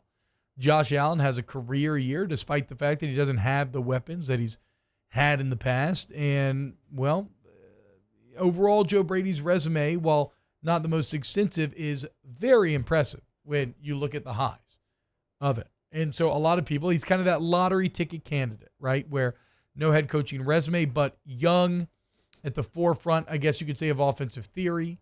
Again, Josh Allen was always awesome, but he was more awesome this year than he's ever been. So you credit Brady for that. You figure that the Saints over the next couple of years will be in the market for a young quarterback. Well, wouldn't you want to pair him with a very good young offensive mind to maybe get him ready? So Joe Brady, that is something that he would check all of those boxes. And then the other one's Mike McCarthy. And there's a lot of talk out there that maybe Mike McCarthy's the actual front runner. And he's opposite of Brady in that, again, he has a very extensive head coaching resume, a proven winner. As we said, it's basically the exact same resume as Sean Payton and Mike Tomlin, only maybe slightly better, really functionally not better, but like objectively slightly better. But what do you think about this fact? One of the other key differences between McCarthy and Joe Brady is the market for him. The Saints don't really appear to be competing with anybody for Mike McCarthy's services. And that is something that always gives me a bit of pause. Now, again, the resume is a resume. It's a very good, proven winner in the NFL, so should it concern me as much as it does? Like, I don't know that it's the most solid basis of analysis if it's just that my biggest problem with hiring a guy is that nobody else wants to hire him, but I don't also think that it's nothing. Whereas with Joe Brady, he's one of the top names remaining. And in fact, it looks like your main competition for Brady, if that's where you end up going, is going to be Jacksonville. And we mentioned it. We were talking about what are the best jobs available. Did we end up putting the Bears and then Jacksonville as the top two? So we did Bears. Jacksonville was 3. Okay. Who was 2? Either way, it doesn't really matter. The bottom line is that the reporting is that the Saints and Jacksonville are going to be fighting over Joe Brady. And I wonder if the Saints, it's funny, this weather potentially not timing up at the best time, as a lot of these interviews have had to be pushed back to the end of the week. And especially with Brady, you got to wait for him to get done with this playoff run now. Potentially between the Super Bowl, maybe you could fly in and do a in-person visit, or maybe you just keep it a virtual. But the bottom line is, if it is Joe Brady, like if you want Joe Brady, can you do what the Jets did to you? Or can you get him in town before Jacksonville does, and then if he is your guy, allow him not to leave? Don't even give him a chance to go visit Jacksonville, meet Trevor Lawrence, and get all excited about what potentially could be there. The same way the Jets did not give Aaron Glenn a chance to come to New Orleans. Again, I don't know if I think that the Saints are a more attractive job than Jacksonville, but he does have some ties already here in New Orleans. Here's an interesting side note that I read that has nothing to do with the Saints, but Liam Cohen actually turned down. He was thought to be the front runner for the Jags job, and then he took his name out the running. I wonder why. You would feel like for Liam Cohen that this would be like, getting an NFL head job would be the culmination of a lifetime of work. And then in the Jags, well, yeah, it's Jags. I mean, you got Lawrence, you got everybody else, but maybe something going on behind the scenes there that in NFL circles people not too impressive. I'm not entirely sure, but Liam Cohen taking his name out the running. So Jacksonville just fired their GM last Trent night. Baalke. Yeah, which a lot of people were on board with. But also, I think that's a good move for Cohen because, look, he's had a lot of success with Baker. And if you remember, in L.A., they were together. So they've been together 2 stops. They've had a lot of success.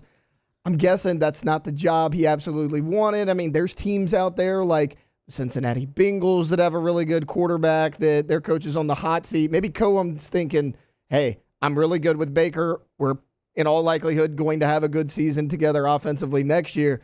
I can bounce off of that and get any job I want next offseason. Maybe so. Maybe he wants to be the next Ben Johnson. We'll see if he can end up getting there. But so, again, I feel like I'm being a bit scattered here. I was a little distracted at the start of the segment. But Joe Brady, Mike McCarthy, those appear to be the Saints' top 2 options. Not much competition for McCarthy. Looks like you'll be competing with Jacksonville for Brady. Who do you prioritize? With the timing, you could get McCarthy in for a visit this week. And if you have him for an in-person visit, do you go ahead and pull the trigger if that's your guy? Or do you be patient? Do you wait? And you kind of see what happens with the Bills this weekend and whether or not maybe you can get Brady in sooner rather than later. We'll have to see. Speaking of interesting GM rumors, so TJ Jones, who does Saints podcast, he's a really good follow on Twitter, good guy. But he had a pretty interesting tweet that has done some numbers here. And I'll be clear about this tweet. I do not believe it to be 100% like factual in the sense that I think that the person that told TJ this would definitely be a person considered to be in the know. And I think there is probably some truth here, even if it is a bit hyperbolized. But he tweeted out, quote, "The New Orleans Saints had a strong chance of hiring Aaron Glenn as their head coach. However, Glenn requested that the team consider moving on from Mickey Loomis as general manager and allow him to be involved in the hiring of a new GM. The Saints were not willing to make this change, according to sources." So again, that seems like I don't think it's crazy to think that Aaron Glenn may have, through some back channels, maybe gotten that across. Are we willing to do this? But also, it's probably not as clear-cut as the tweet makes it out to be. I guess the overall takeaway here would be that it's a rumor that is perfectly positioned to trigger Saints fans. Because, as we said, objectively, in almost any other franchise, Mickey Loomis would get what happened to Trent Baalke today, and he would no longer be GM, but because of the unique circumstances here where he is essentially a made man and he can decide, hey, I do not want to fire myself, of course he's not going to.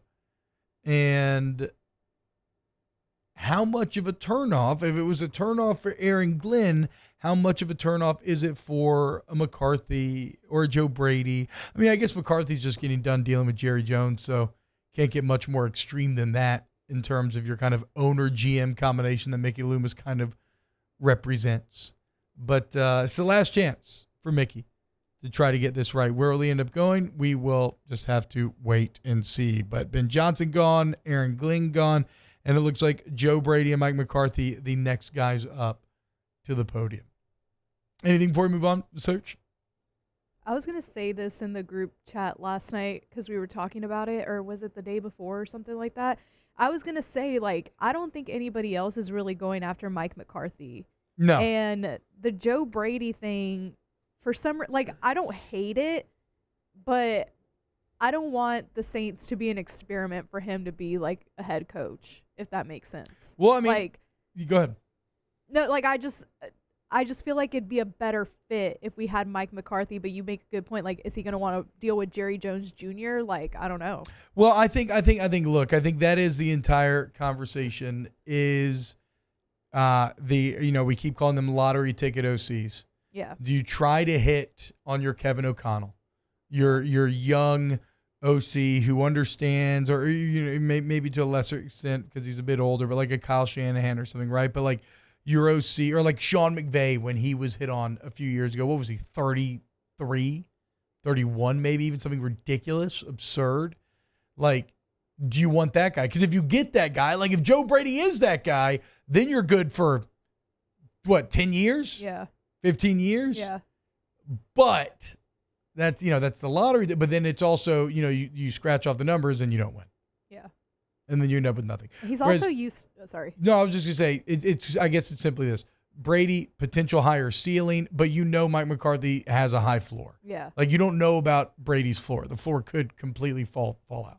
He's also used to like Joe Burrow and Josh Allen, not Derek Carr. So. Well, and to her point, when he was the OC at the Panthers, he didn't have a quarterback, and it ended kind of badly. So right now, like, is it Brady? Is it the QB? We don't know.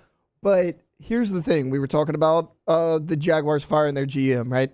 There's a rumor that they might bring in Mike McCarthy for an interview. That's something that's happening. And I got to be honest, I think Mike McCarthy fits the Jacksonville Jaguars perfectly. You need somebody to come in and fix Trevor Lawrence. You've seen, because say what you want about Dak Prescott, more times than not, Mike McCarthy got the best version of Dak Prescott. He's won a Super Bowl with Aaron Rodgers. He's been there, done that. He knows how to build a culture. That Jacksonville team, offensively and defensively, has a lot of really, really young talent. They just need a leader. They need somebody to establish a culture. I think Mike McCarthy's actually perfect for the Jaguars. It is interesting, though, because they're coming off of Doug Peterson. I get it. Who was very similar. Now, doesn't have the overall resume of McCarthy, but also a veteran coach, also Super Bowl winner, also a guy who at times did maximize quarterback play. So I just think that you can't waste any more of Trevor Lawrence if Joe Brady doesn't work out. You almost have to go get a sure thing if you're the Jags. Because when you're the Saints, you almost cut your losses at this point. You know what Derek Carr is. He's been in the league for a long time. He's not going to get any better. Whatever. Trevor, we've seen those flashes. If you can get a coach to kind of get him going in the right direction, your whole franchise can turn around. All right, when we get back, more OTB. Let's talk a little LSU baseball on the other side. Keep it locked. Off the bench. Get Gordon and get it done. 225-888-8888. Gordon McCurdy, injury attorneys there for you when you need them. And so you call that number if you get into an accident. Probably going to be a busy couple of days at Gordon, I would imagine, with everything going on. But you can either call 225-888-8888 or you can go to getgordon.com. You can fill out a consult form right there online. You can see all of the different cases that they handle. And what you understand is when you're in need, okay, you need somebody who's going to fight for you against these big companies that have a lot of power over you. That is where Gordon comes in to save the day and get you what you deserve. So I told you the ways to get in touch with them. Remember to also follow them on social media at Get Gordon, where you see a lot of great content on just kind of general life, business, your favorite athletes, members of the G team. Kind of get to see what makes them tick. Follow them on social media at Get Gordon. Go to getgordon.com or call 225-888-8888 and get it done. There it is, the extra mile. On the border of expected and extraordinary for those willing to go further. Like vans customized for work or play. With safety and tech to keep you connected. Supported by a 5-star sales, service, and finance team. And backed by the 1-star you know. So go the extra mile. It's never crowded because so few have what it takes to go there. Mercedes-Benz Vans. Got chores that need some extra muscle, but a large piece of equipment is overkill? That's what John Deere compact utility tractors were made for. Powerful enough for the work you need to do. Compact enough for how you need to do it. Find the equipment that's right for you at Sunshine Quality Solutions. Check out our current promotions and learn more about what it means to be powered by sunshine at sunequip.com.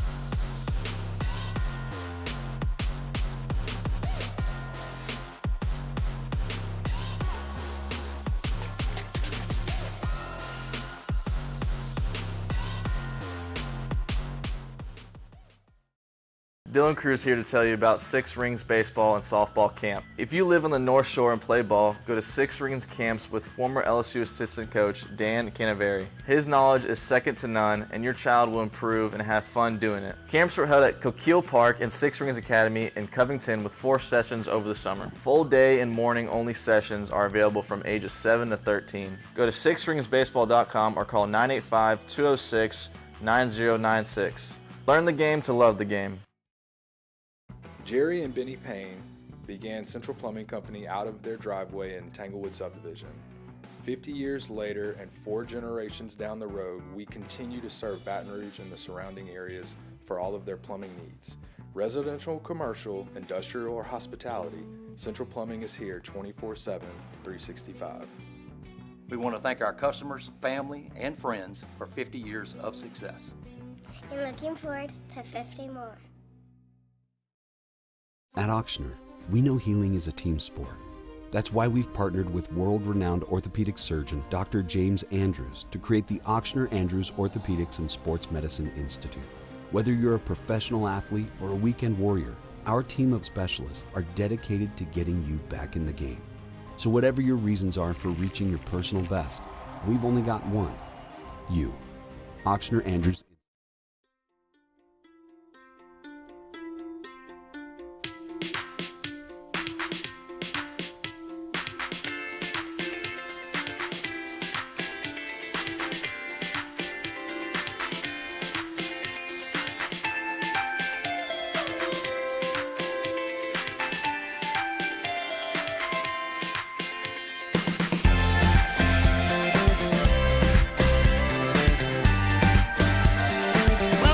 To the 9th-ranked morning sports show in America, Off the Bench.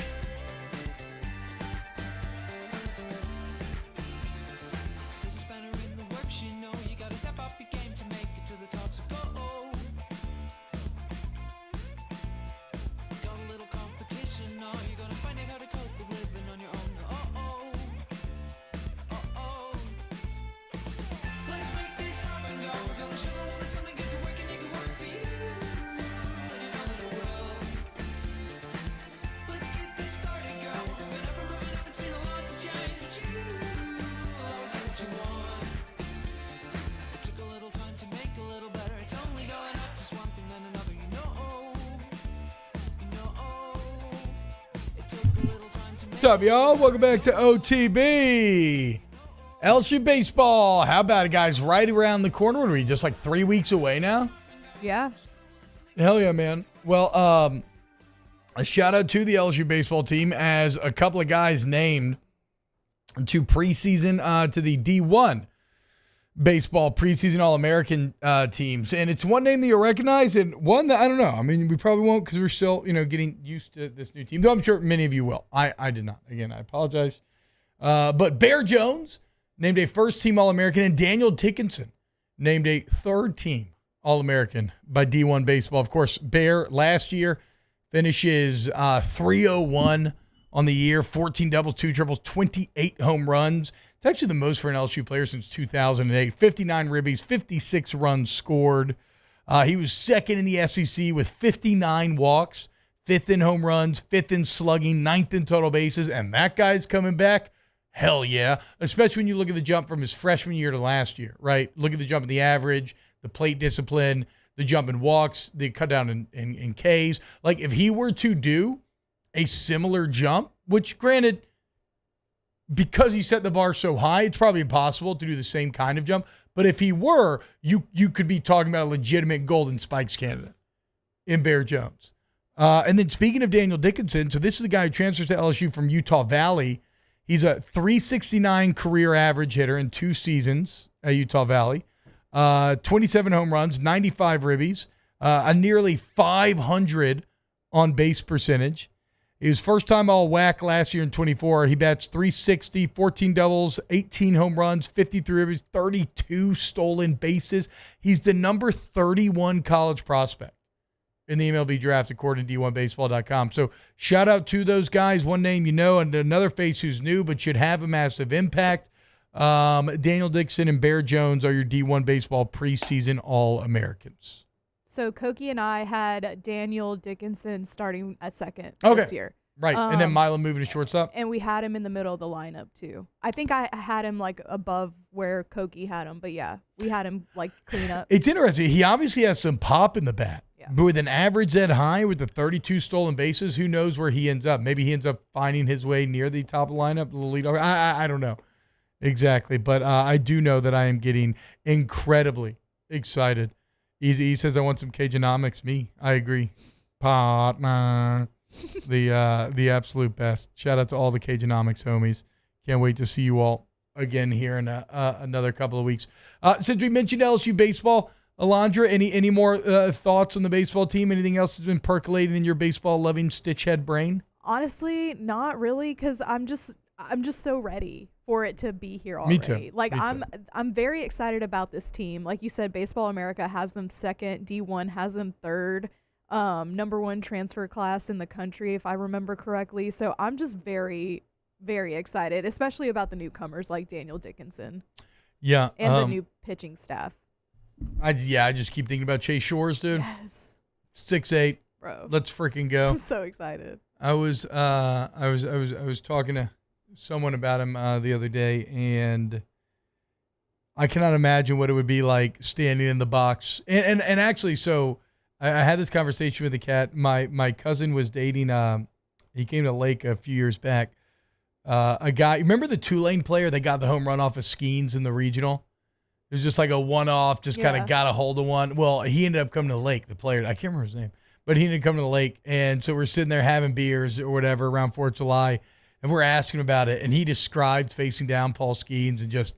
You know, how his frame with the addition of the mound, it looks like you might as well be facing down some sort of, giant or cave troll.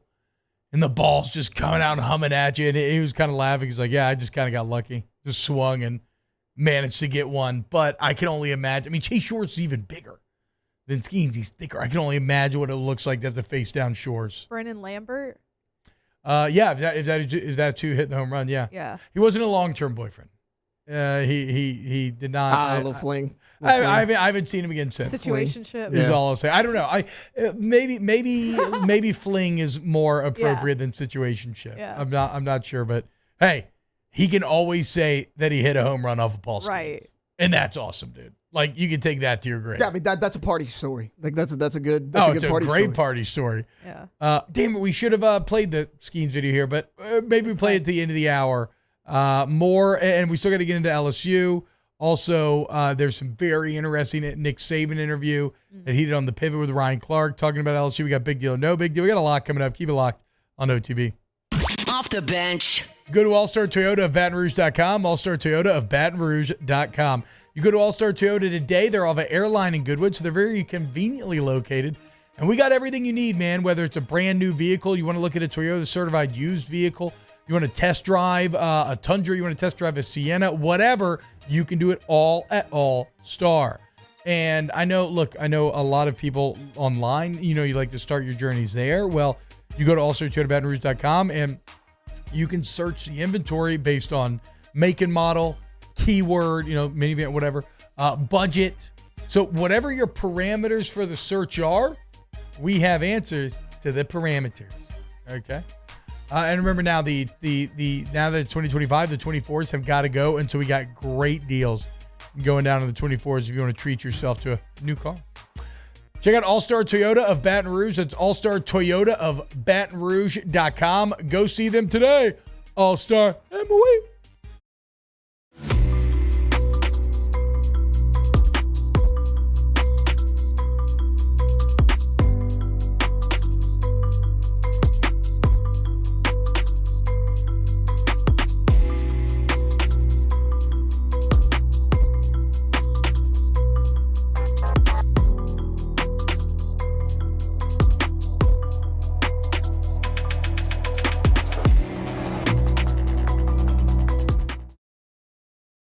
Breck teamed up to reimagine your parks, and you imagined big.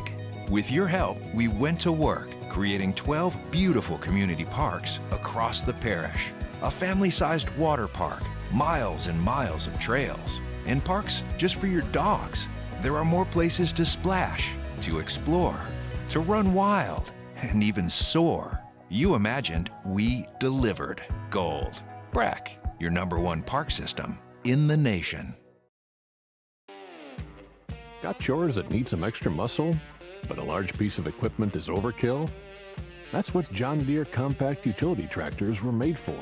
Powerful enough for the work you need to do. Compact enough for how you need to do it. Find the equipment that's right for you at Sunshine Quality Solutions. Check out our current promotions and learn more about what it means to be powered by sunshine at sunequip.com.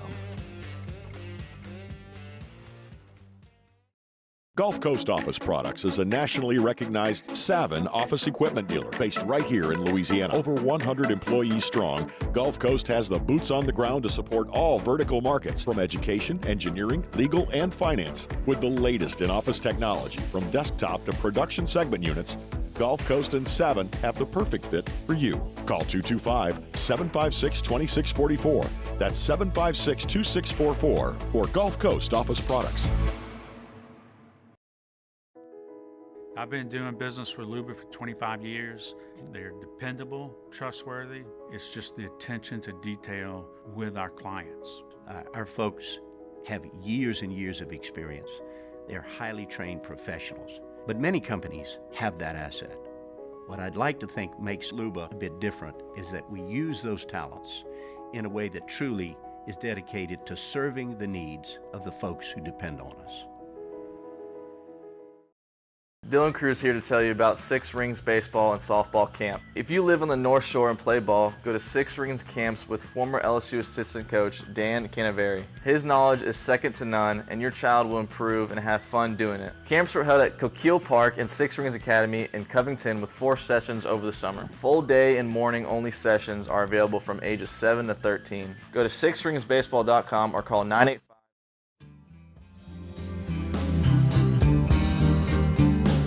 Back to sports talk. Maybe. Off the bench.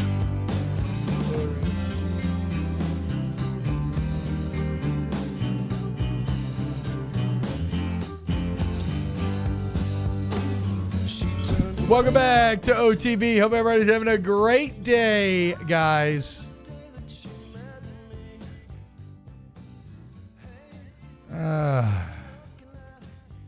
I mean, do we even do the Nick Saban story again? I mean, he said it in the past, but it's always been kind of.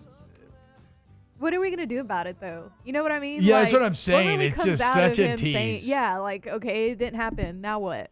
Nick Saban explains why he believes leaving LSU is the biggest mistake of his career. So we've always heard this, right? But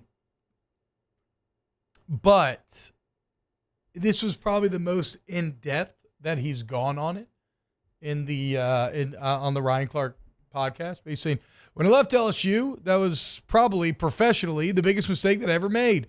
Not because we didn't have success in Miami, because I enjoyed coaching in Miami, but I found in that experience that I like coaching in college better because you could develop players personally, academically, athletically, and all that a little more than in pro ball. So then I can't go back to LSU, go to Alabama, and no disrespect to Alabama, it's not Alabama versus LSU. Jimmy Sexton stood on the balcony when I was getting ready to leave LSU, and he said, "What do you want your legacy to be as a coach? Do you want to be Vince Lombardi or do you want to be Bear Bryant?"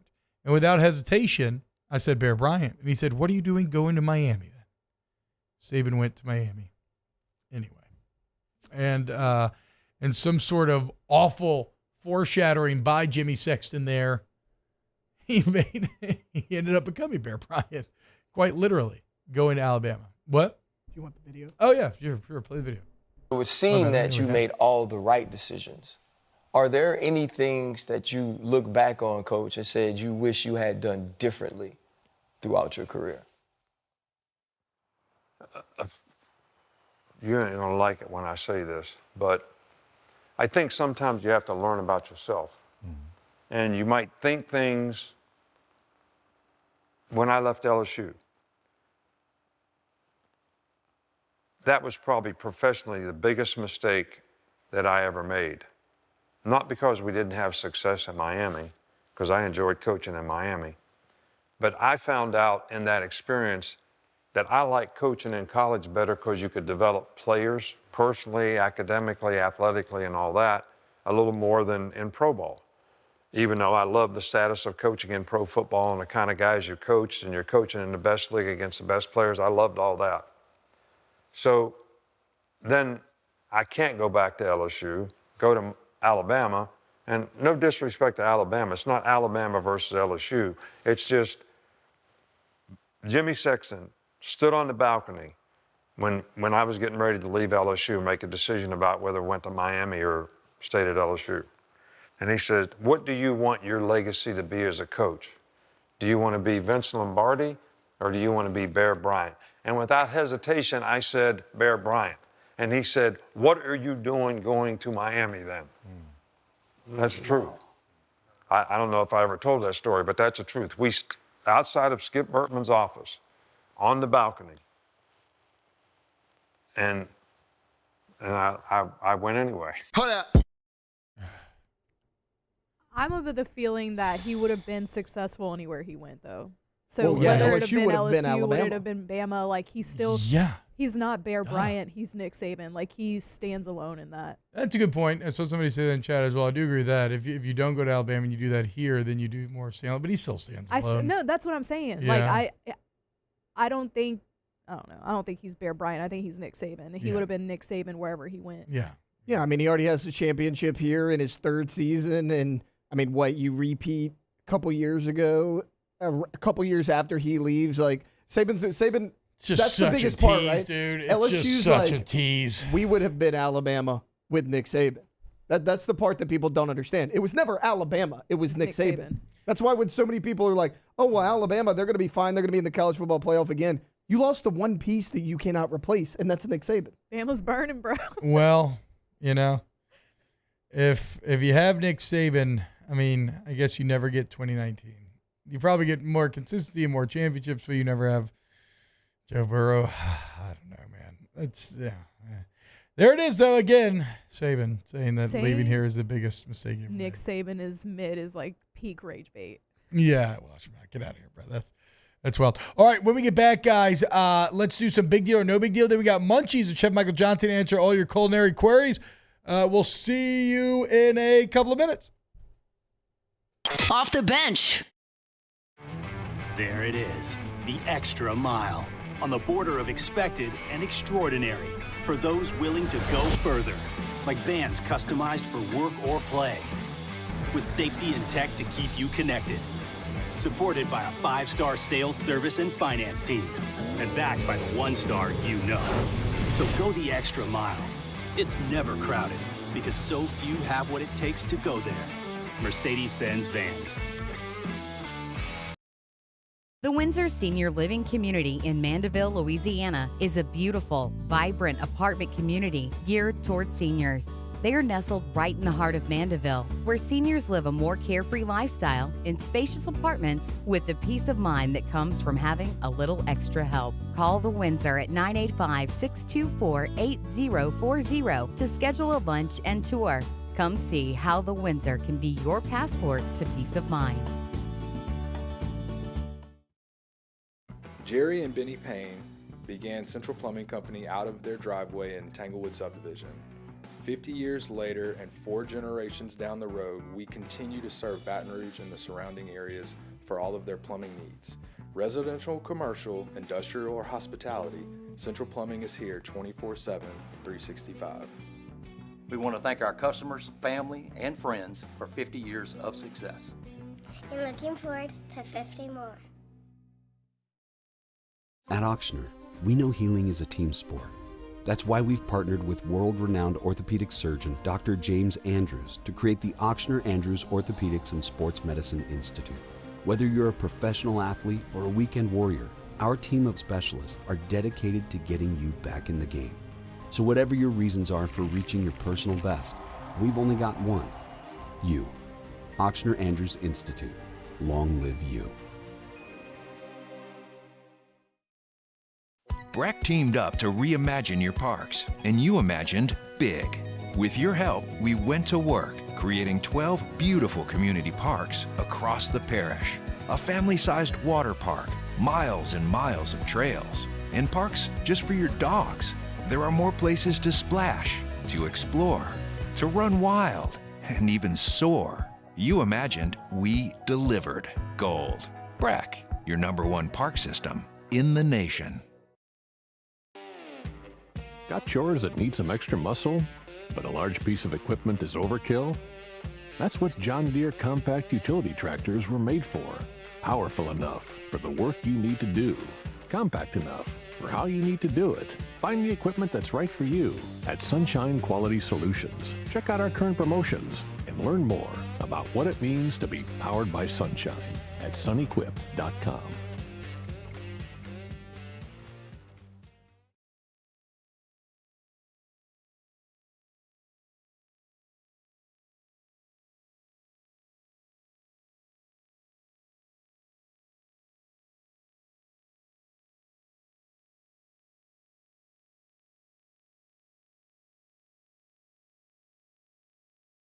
Call today or visit FusionImplantCenter.com. Great. Your windshield cracked. Now what? Call Advanced Windshield. You have things to do. That's why they come to you. Advanced Windshield is the leading mobile, auto glass, and camera calibration provider in our area. Call 225-248-6788 or visit AdvancedWindshield.com. Why do billion-dollar insurance companies regularly delay and deny valid claims? Because that's how they got to be billion-dollar insurance companies. If you've been injured, I'd like to help. Spencer Callahan is the one to see. Call 387-2323. LA filing number 16-7969. WNXX Jackson, KNXX Donaldsonville, and WDGL HD2 Baton Rouge. This hour brought to you by Spencer Callahan Injury Lawyers. LA 21 12681. Offices in Baton Rouge.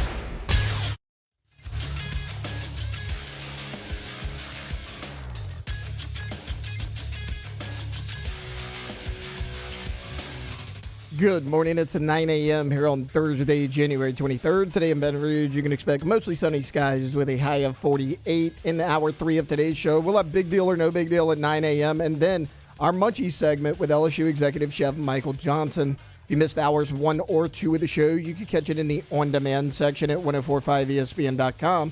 You can also follow us on Twitter or Instagram at OTB_ESPN and watch us on YouTube at the 1045 ESPN channel.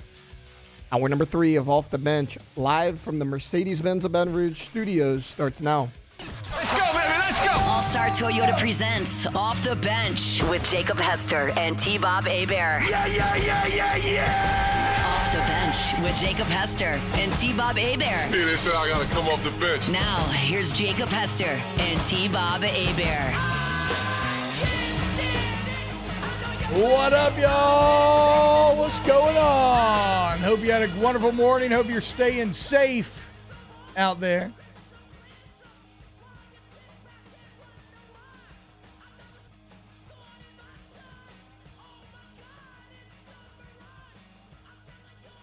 Stay safe out there. Roads should be continuing to clear up more and more. Interstates should be opening up a bit later in the day. But again, if you're driving, just drive slow, you know. As we all get back into the flow of things after an incredible snowpocalypse. Jonathan even says, big deal or no big deal, snow in Louisiana. It was a big deal, and it was awesome. It even melted the hearts of these two curmudgeons back here as they ended up enjoying the snow. What a time. I actually said that it was a sight to see, but I didn't. I did see you tweeting this morning about how it should be illegal to come into force people into work if it's under 50 degrees. Yeah. You should be allowed to lay in bed all day. You should. Tell me this isn't perfect laying in bed weather. Oh, yeah. Oh, yeah. Oh, yeah. Like, come on. Trust me. What are we doing here? It's going to be real hard to force myself to the gym this afternoon. But we are going to do so because we know we'll feel better at the end of the day. Yeah. Anyway, let's go ahead and do a little big deal or no big deal. Big deal. Ain't no big deal. Big deal. No big deal. Big deal. No big deal. No big deal. No big deal. All right, big deal or no big deal. ESPN has their 2025 way too early top 25. And Ohio State comes in at 1, Texas 2, Penn State 3, Notre Dame 4, Georgia 5, Oregon 6. But here's where it gets interesting. Clemson 7, LSU 8. Which means, in all likelihood, guys, that you are going to be looking at a top 10 matchup in Fake Death Valley to begin the season next year. Big deal or no big deal? No big deal. I mean, we talked about this the other day about how LSU is going to have to test, and we're going to see who they are pretty quickly because you're going to play a top 10 team. Oregon ranked way too high for me after losing a lot of their players, but 7 versus 8, I think we all expected this. Well, but I mean, Oregon's also that's fine, but they've replaced their players with an incredible portal class, haven't they? And they're just going to get more and more. We don't know who their quarterback's going to be yet. That is true. That's kind of the biggest thing for me to put them at 6, but I mean, because like Alabama's not in the top 10 because of kind of the same reason. Oh, good point. BYU and South Carolina ran out of the top 10. Then Iowa State. Then you get to Bama at 12. Bama's kind of suffering from a little bit of the same thing we talked about the playoff, though. You know. Yeah. They've been good for so long that you want to crap on them a little extra heavy when given the opportunity, no doubt. Yeah, huge deal. Top 10 matchup to open up the week, and LSU is going to get a big win over Clemson in Fake Death Valley, 31-20. Gulf South says, in no way should LSU be ranked in the top 10 next year. I'd say down between 20 and 25. So I understand what he's getting at. If you look at kind of more where you've been a consistent for the past, decade basically, maybe a save for 19 and 18. Yeah, I guess you've kind of been a consistent team. That said, next year on paper, this looks like it should be Brian Kelly's best team, not even particularly close. Now, granted, the benefit of hindsight, the Malik Neighbors, Brian Thomas, Jane Daniels offense, the fact that was paired with a historically bad defense is a misstep that will haunt Brian Kelly for his entire career. But you have a player who, so I saw some more Heisman rankings the other day. Garrett's number 1 best odds. Yeah. So you have a player who's either 1 or 2 in Heisman odds. You just had the number 1 transfer portal class in a day and age in which we've seen how impactful the portal can be. You have a defensive staff that is actually good now, that's getting the most out of players, and will have better players. I think objectively, LSU does look better on paper than they've looked under Brian Kelly. The problem is, I just don't know that I'm not going to choose them to beat Clemson. Like we said, I can't do it until they prove it. I'm doing it. That's fine, but I mean... But this is a massive deal. It's going to be a massive game with almost what will feel like the entire Brian Kelly era on the line. Well, to kind of argue with Gulf South, why should they not be top 10? Like you mentioned, you have Garrett Nussmeier back. Having a returning quarterback second year starting is huge. We saw the jump that Joe Burrow and Jaden Daniels made. Not to say that Nussmeier will, but he could. And then you got in the top 2 running backs in the state of Louisiana. You were deficient there. You lose the best tight end in school history. All you do is grab 2 of the top tight ends in the portal. And what Trey did in the bowl every position you needed, not only did you fill, you probably upgraded in those spots as well. I don't know how you can't put them at top 10 just based on projections and on paper alone. Agreed. 100%. Big deal or no big deal, finding a 101 Paul Skeens baseball card if you're an 11-year-old boy. Yeah, I'm going to say pretty massive deal here. So what's the story? So this 11-year-old, back in November, they put out, Topps put out a 101 Paul Skeens rookie card, and it's worth $1.5 million. They also put out, the Pittsburgh Pirates put out this thing, if you the find... The card is worth $1.5 million. $1.5 million. Already. I just looked it up, yeah. Literally looked it up in the break. But... I would have thought $500K max because we're still so early in his career. But it is 1 of 1. 1 of 1. And then the Pirates put out a tweet way back when. They put it out again once the kid picked it, but way back when they released it, they put out a tweet offering 30 years of season tickets. I think it was a suite. I forgot what all was in it. I think Taylor has the graphic if you can pull it up. But so I remember when the Pirates did this at the time. We were like, this is so stupid. Why would anybody ever? But I was even then thinking that, actually, I guess the card's maybe a couple $100,000. So... $1.5 million. I mean, the 1 ring card in Magic, Post Malone bought for $2 million. Yeah. I have the video of the kid in the aftermath if you want to see it. Yeah. The kid's very excited. I got to say, I'm very underwhelmed by the adults reaction in this room. The Pirates offer is laughable. I agree, Chad. Yeah. Go ahead. Gold. What in the world? Why are you crying? Skeets. 1-of-1. Easy. Literally 1-of-1. See? Guys.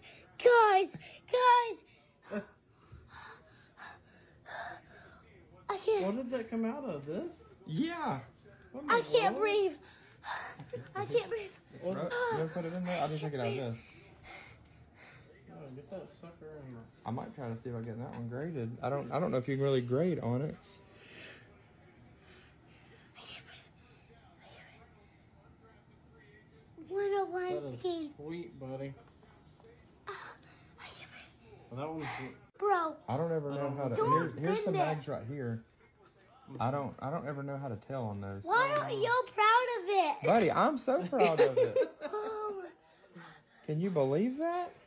I can't believe. Seriously though, why aren't y'all proud of it? I don't think that they. That was such an underwhelming response from the adults. I would have been freaking out like the kid. At least in like the One Ring video when the guy pulls the One Ring, which you don't know what I'm talking about. Magic made a Lord of the Rings set, and they made a 1-of-1 card, the One Ring. And when the guy pulls it, he's filming his hands, and they are shaking. And then Post Malone would later buy it from $2 million. So this is 1.5. Sheesh. I will say this. I did not know this. I thought you had to have gloves on, but I randomly do watch some like card break videos of both the nerdy and kind of sports variety. Yeah. And that is rejected now. You don't have to wear gloves.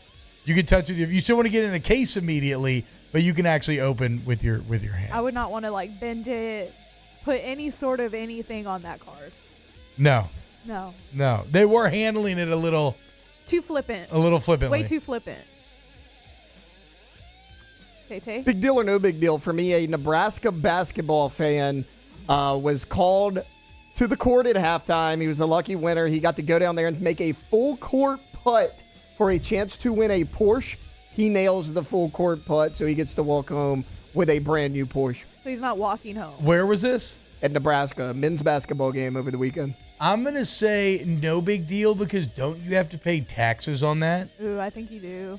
And, like, I don't know how many people are ready to pay, I don't know, what would they be, like $10,000 or something? Maybe more, maybe less. I'm not enough of an adult to know. But that's always the catch with all this prize stuff is that, actually, have to come up with thousands of dollars that you didn't. We gave you this thing that cost $1,000. That's great, but now you need to come up with thousands of dollars that you weren't accounting for previously. Yeah, like if you win the lottery, you get like 20% of the money. Yeah, but at least like you're not paying the taxes. You're not paying the taxes because you're getting money. Like the taxes are taken out, right? So they're still taking.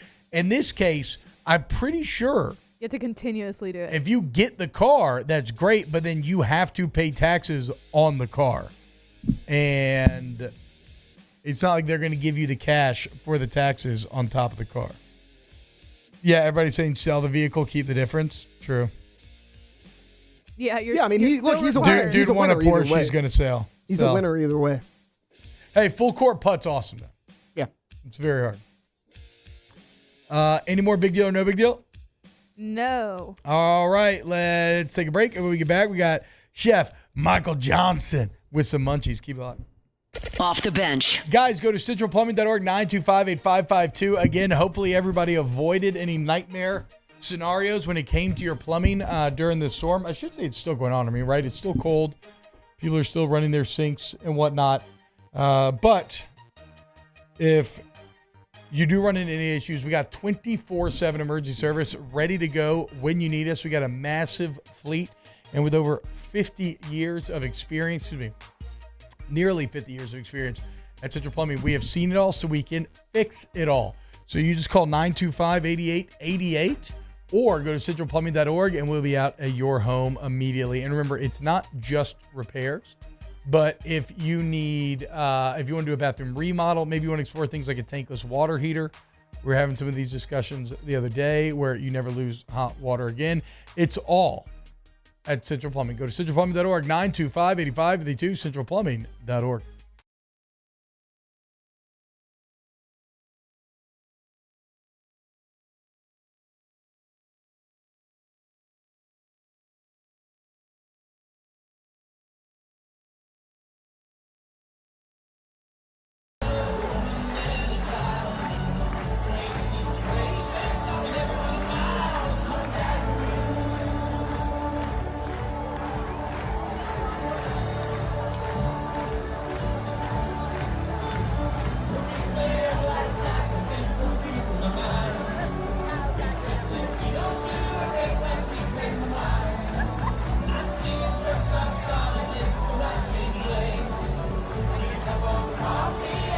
Gulf Coast Office Products is a nationally recognized Savin office equipment dealer based right here in Louisiana. Over 100 employees strong, Gulf Coast has the boots on the ground to support all vertical markets, from education, engineering, legal, and finance. With the latest in office technology, from desktop to production segment units, Gulf Coast and Savin have the perfect fit for you.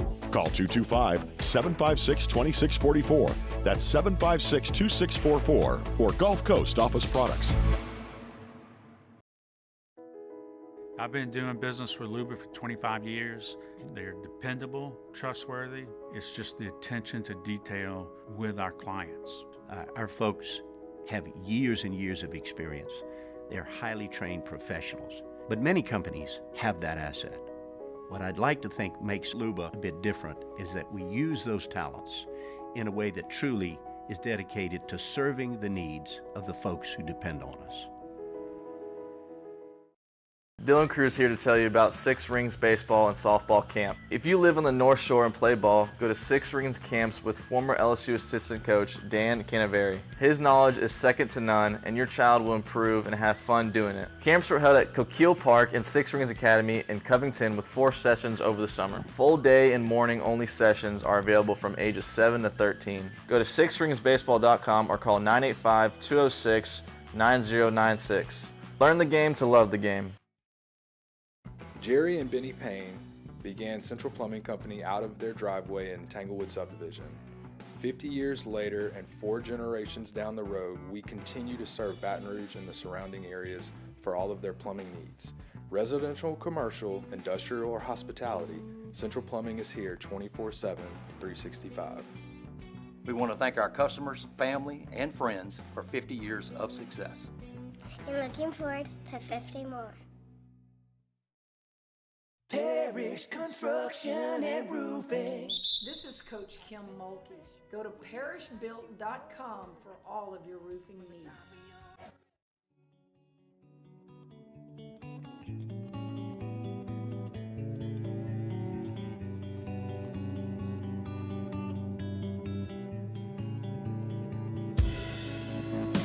Life's too short to even care at all. Back to sports talk. Maybe. Off the bench.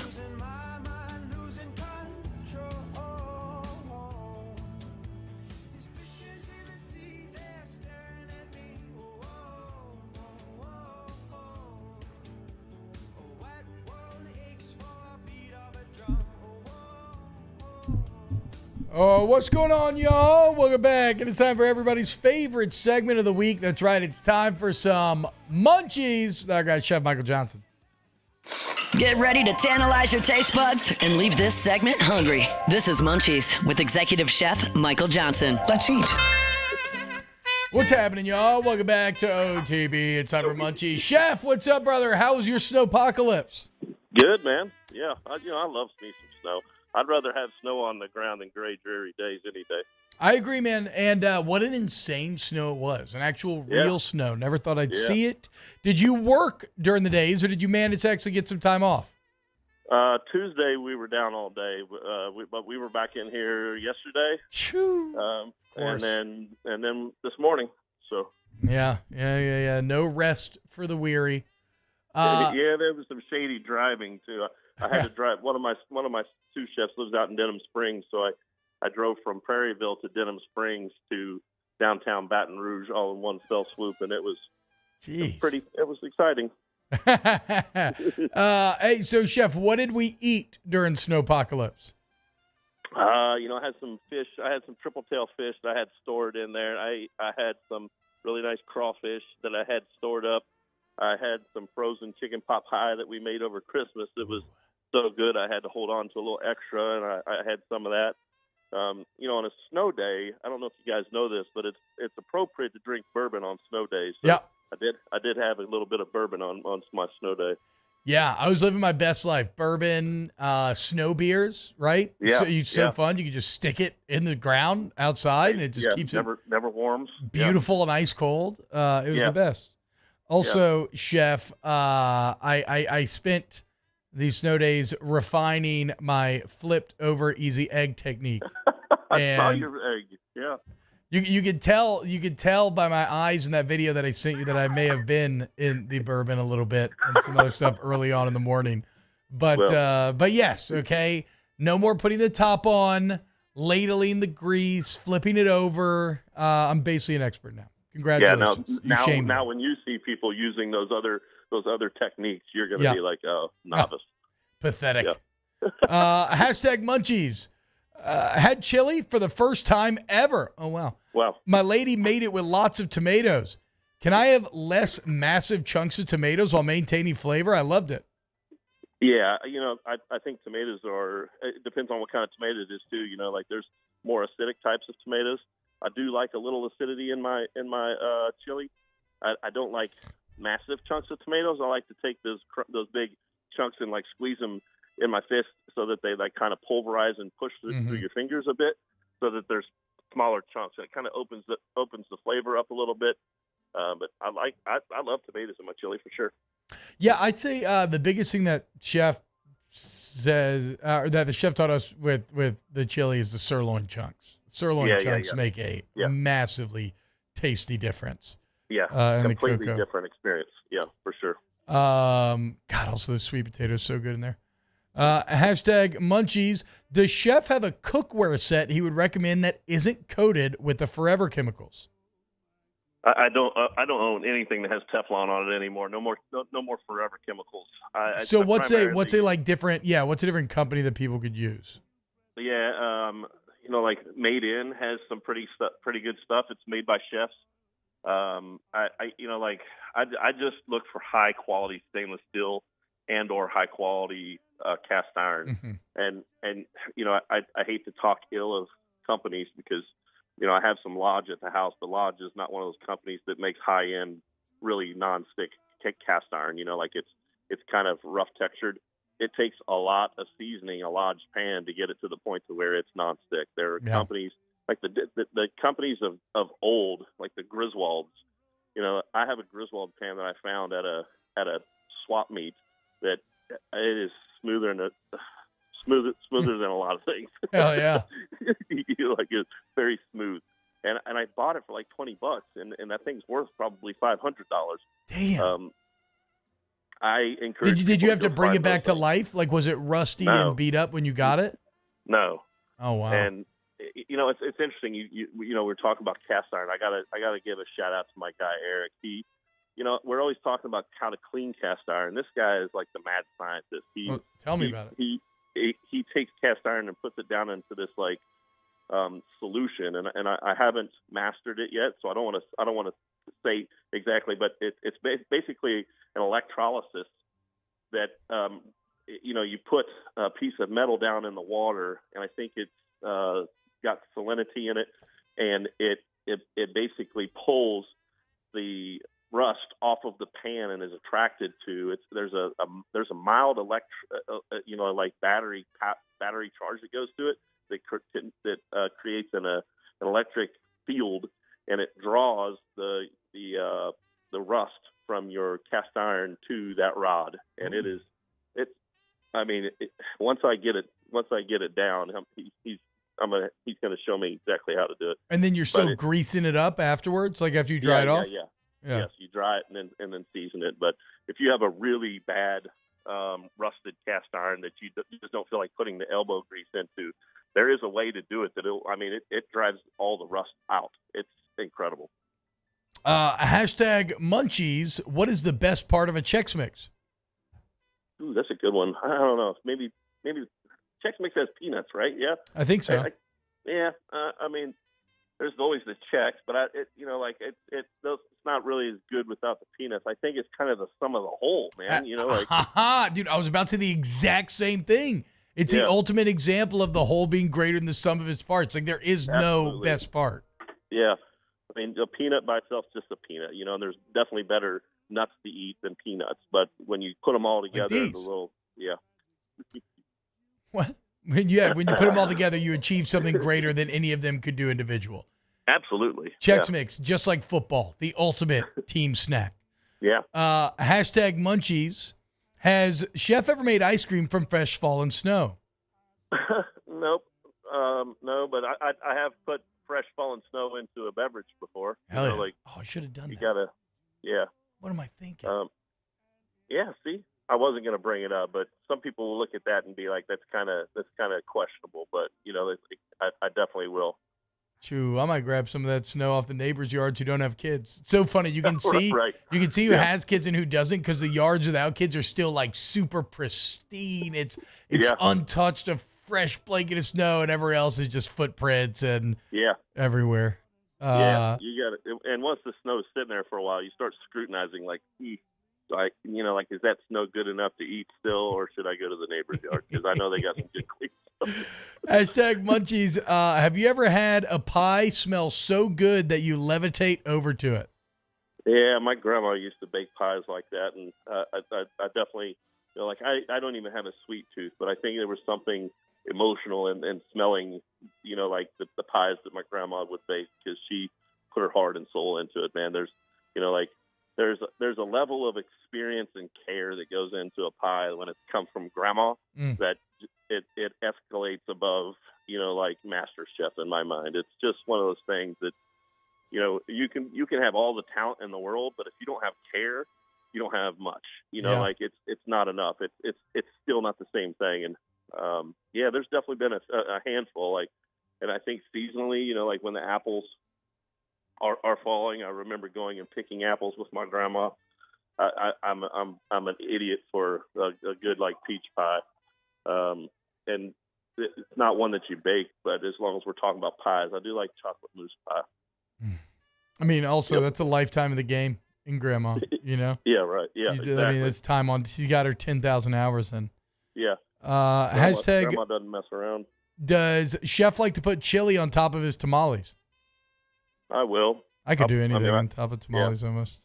Yeah, I like tamales. And I think, I don't know, for some reason when you talk about that, I feel like it needs to be a beanless chili instead, and I don't know why. Because I love chili with beans. But for some reason, when I think about it going on top of my tamale, I think of it as being beanless. But I would still eat it with beans in it. I just, preference. No, I mean, I think texturally that makes sense. If you were to pair the two up, I'll tell you what, I had a ton of fun cooking on. We went and rented some RVs set up over the weekend. So we brought my family and another family. We went, did a little not real camping, but a little bit of camping. But they just had a tiny little Blackstone flat top. Oh yeah. And I'll be damned if I wasn't just blown away by everything you could do there. I felt like I was. I always said growing up that if I won the lottery, I would build a Waffle House replica kitchen in my house. But do I actually just need a flat top cast iron? Is that it? A flat top. You can get a lot done on it, and it's a matter of creativity. I as a chef, you can spoil yourself in having all those treats, but I think it makes you a better chef when you have a piece of equipment that you're more versatile on, right? Yeah. I love cooking on open fire because it's more difficult. It's the same thing. Like if you can figure it out how to do it on one piece of equipment, that makes, and not only that, in the restaurant business, do we need to spend money on a panini machine? You know what I mean? Like all that thing does is make paninis. Yeah. Or can we get this done on a griddle and we just call it a grilled sandwich? So yeah. True. Actually true. Hashtag Munchies. Hold on, let me find one here. Is deodorant required in your kitchen? They're making fun of me because, rightfully so, but I kind of realized today that I don't wear deodorant. And, sometimes I've been smelling myself lately. I'm like, do I smell? Nobody ever told me. I don't know, but I don't wear deodorant. I probably should. I think that, taking care of your body before you come into a kitchen is important. But, whether you put deodorant on, I have had people who, when I lived in Seattle, I had some people that were pretty close to street people. And so there have been moments in my career where I've had to ask people to put deodorant on for certain.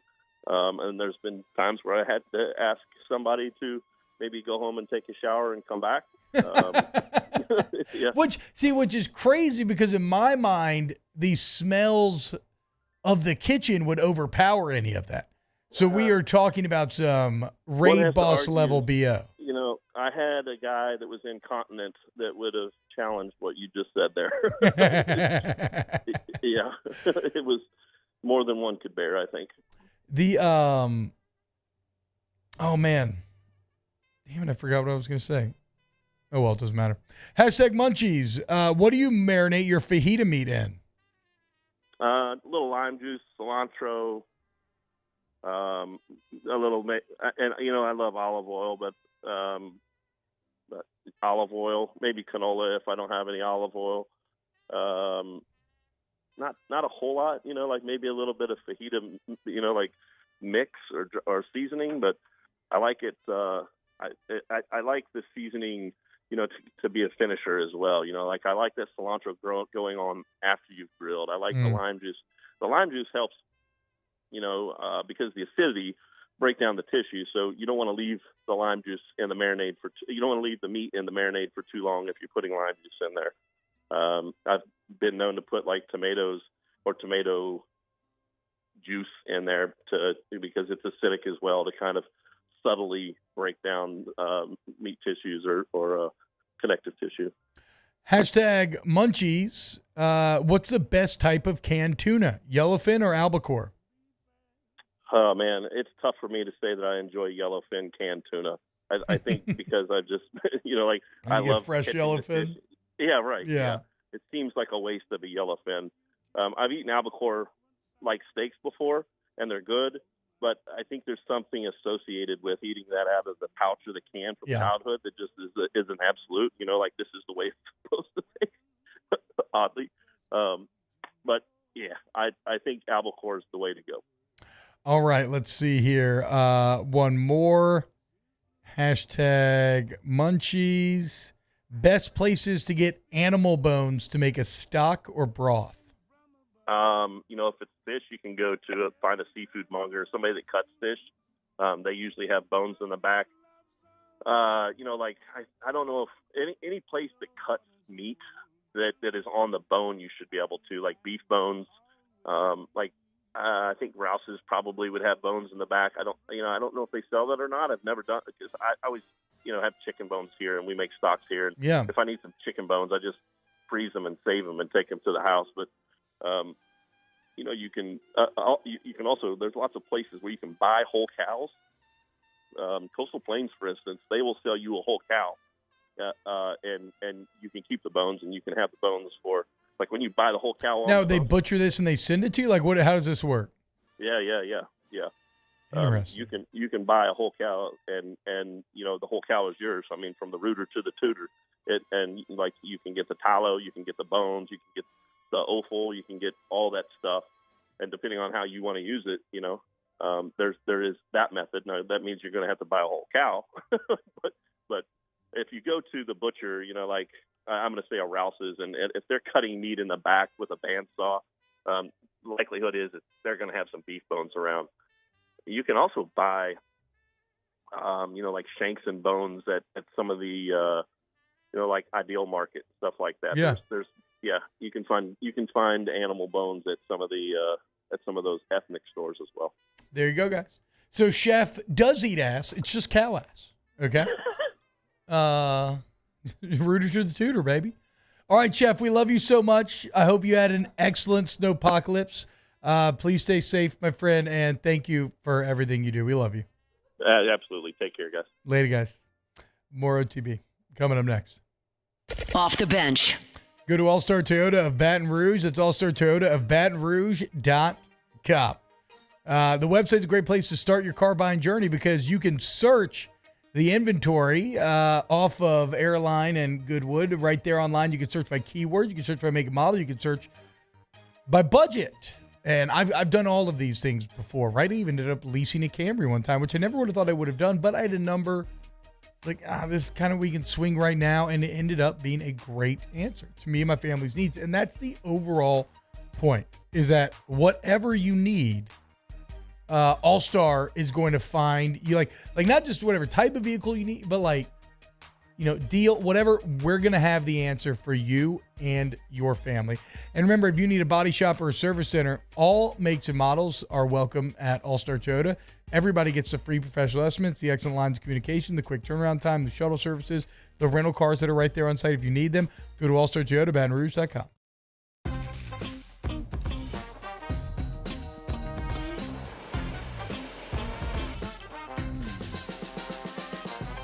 The best kept secret in town is out. Discover Tallulah at the Renaissance Hotel on Bluebonnet.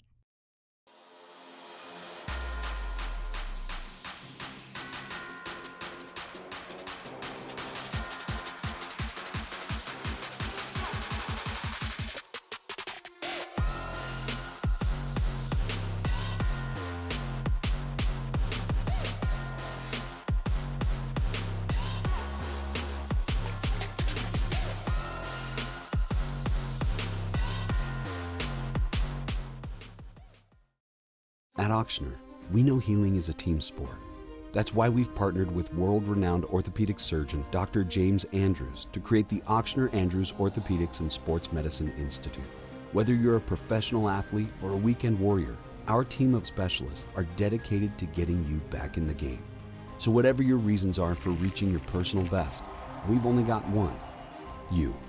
Ochsner Andrews Institute. Long live you. BRAC teamed up to reimagine your parks, and you imagined big. With your help, we went to work, creating 12 beautiful community parks across the parish. A family-sized water park, miles and miles of trails, and parks just for your dogs. There are more places to splash, to explore, to run wild, and even soar. You imagined, we delivered. Gold. BRAC, your #1 park system in the nation. Got chores that need some extra muscle, but a large piece of equipment is overkill? That's what John Deere compact utility tractors were made for. Powerful enough for the work you need to do. Compact enough for how you need to do it. Find the equipment that's right for you at Sunshine Quality Solutions. Check out our current promotions and learn more about what it means to be powered by sunshine at sunequip.com. Gulf Coast Office Products is a nationally recognized Savin office equipment dealer based right here in Louisiana. Over 100 employees strong, Gulf Coast has the boots on the ground to support all vertical markets, from education, engineering, legal, and finance. With the latest in office technology, from desktop to production segment units, Gulf Coast and Savin have the perfect fit for you. Call 225-756-2644. That's 756-2644 for Gulf Coast Office Products.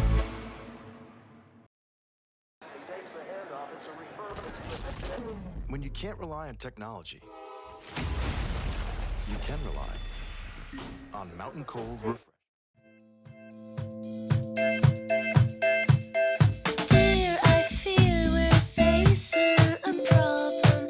You love me no longer. I know. Welcome in to the best morning sports-ish show around. Off the Bench with Hester and T-Bob. Cheddar News. I just saw a Cheddar News video about a salmon cannon where to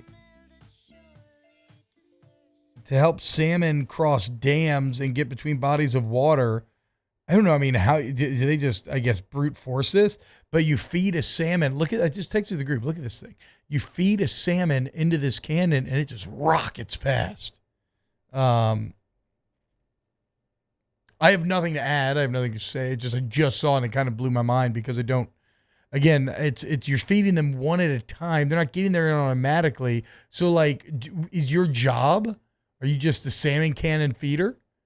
Another day of wading out into the water, catching big old salmon and firing them at 100 miles an hour into the other body of water? I'd be pumped if I was a salmon. Ryan Smith, Cheddar News, the most boomer stuff you can imagine. I'm also not used to seeing Cheddar News online. I'm used to seeing it at the gas pump, paired with a wonderful Maria Menudo's health and lifestyle tip about how to, manage my work-life balance while staying active into my older age. Also, shout out Maria Menudo. I was going to say, she has somehow stayed relevant. Well, and it's not like she does anything major. In fact, I don't even know what she did originally, but she's all over those things. If you go to a movie theater, she hosts the pre-movie roles. Yeah. She's just the ultimate pleasant, I'm your host during this time that we're being spent being forced to spend together, and I'm going to show you some stuff that, admittedly, they're paying us to show you, but we think is kind of interesting. Yeah. I think, wasn't she like on MTV or like Extra or one of those things? She was like one of those people. Yeah, I mean, that's what I'm saying. I don't know, to be fair. I don't know. Cheddar News. She's currently signed to the WWE. No idea. As a diva or an announcer? E-News. She was on E-News. She doesn't strike me as a diva. E-News. Okay, that makes sense. She doesn't strike me as a diva. Same. I don't think is it probably an announcer. She seems. Yeah, I was about to say, like, if you get her, you want her at like a sideline reporting. Like, isn't WWE on Netflix now? How's that going so far? It's Netflix. It's like Monday Night Raw live or something on Netflix. I haven't watched it, but it pops up all the time. Ask the bench. Do you leave your car running when you pump gas? No. That's insane behavior to leave your car running while I'm you pump sad gas. to say, but I do. You do? What if you like explode? I don't know. Every time I think about it. I don't do it because I think I'm going to explode. I just don't do it because I'm like, I think I'm pumping explode. gas. Why am I actively burning gas while I'm pumping gas? I just don't. Turn off the car. It's such a hassle. It's really not. It's hot in the summer. Then you got to go through like a minute of no AC. Oof. Rough. They aren't called divas anymore, So T-Bob? They're women? apparently- Okay, my bad. Yeah, for sure. Okay, whatever. Divas is a Apparently, stupid she thing was to a call. diva back in 2009. Oh, I didn't know that. She was she made her in-ring debut in a 6-diva tag team match with Gail Kim, Kelly against Alicia Fox, Beth Phoenix, and Rosa Mendez. Wait, Remember Kelly. There were two of them? I'm not even going to engage with that. Proud of you. Have you got this salmon cannon video yet? Yeah, I'm pulling it up right now. Jamie says y'all ain't answered none of my questions. Well, Jamie, what's up? What's your question, brah? Yeah, dude, what's your question, brah? Let's see. Call in. Should we call in? Said you split a cow with a friend or a family member? I mean, either one, Jamie. Is that what you wanted to answer? You can split a cow with anybody. Yeah, rooter to the tutor, baby. Rooter to the tutor. You heard the man. You heard him. I don't feel like we need sound. Look on at this, bro. Look, no, we don't need sound on this, but I would like to hear Cheddar News. But that's fine. But look at this thing, dude. These salmon. Look at when it hits the apex. It's like a roller coaster. That's probably fun for the salmon too. So it's helped them cross dams because they'll like kill themselves, I guess, trying to swim upstream. Yeah, it's fun for the salmon too. Again, though, very cool. Is it efficient? I mean, they're feeding these things one by one. I guess you only have to do it during upstream season. What an incredibly odd experience for the salmon. Dude, you're sitting there living your everyday water slide, salmon man. life. All of a sudden, this giant bipedal alien picks you up out of the water. You're gasping for breath. You're shoved into this boom tube. You're flying at 100 miles an hour. And then you're at the breeding grounds. You're like, oh, what just happened?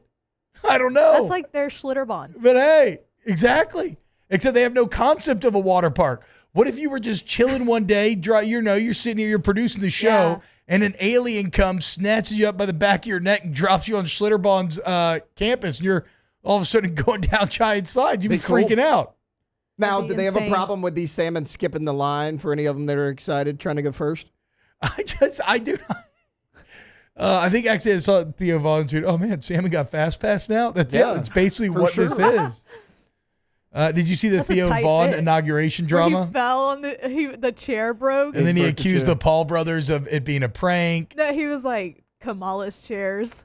He accused them of it being a prank. He was very upset about it. The Paul brothers vehemently denied it being a prank. Apparently, they've made peace now. I don't know. The video is really funny because it really just like collapses on him.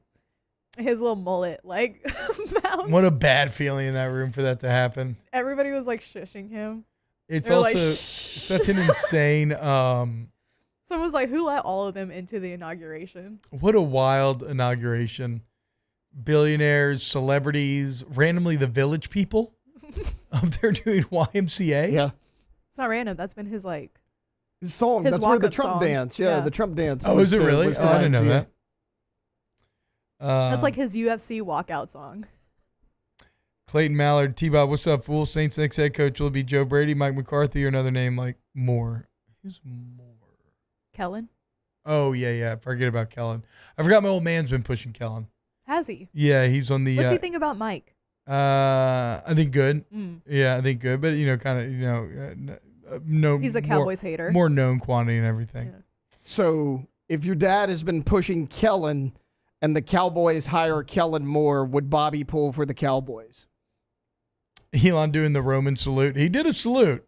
Again, I know technically Roman, but Elon's got to have a little more situational awareness than that. T-Bob That showed me thing that is this morning. insane looking. I mean, what were you saying, Tay? I said if Kellen Moore, if your dad is a Kellen Moore fan and Kellen Moore gets hired by the Cowboys, would Bobby pull for the Cowboys?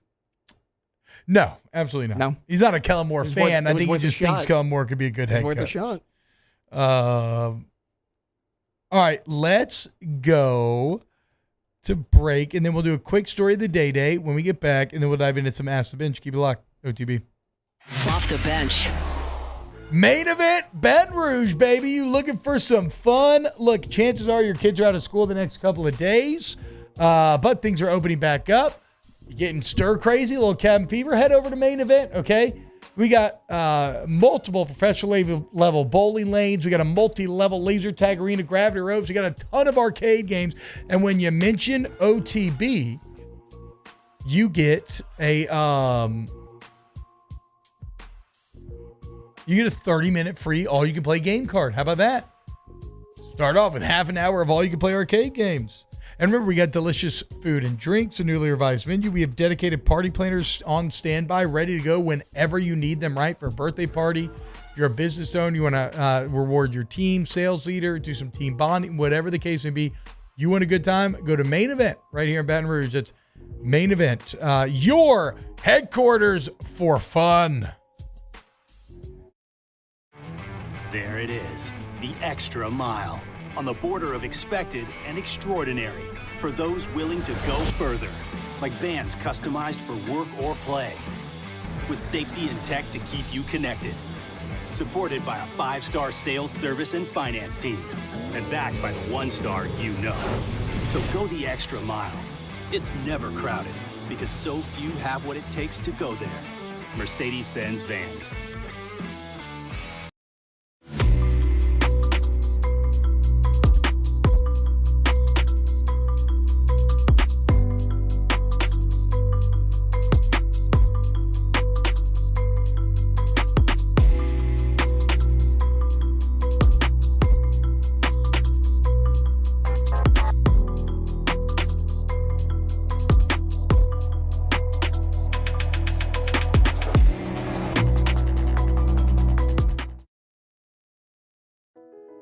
I've been doing business with Luba for 25 years.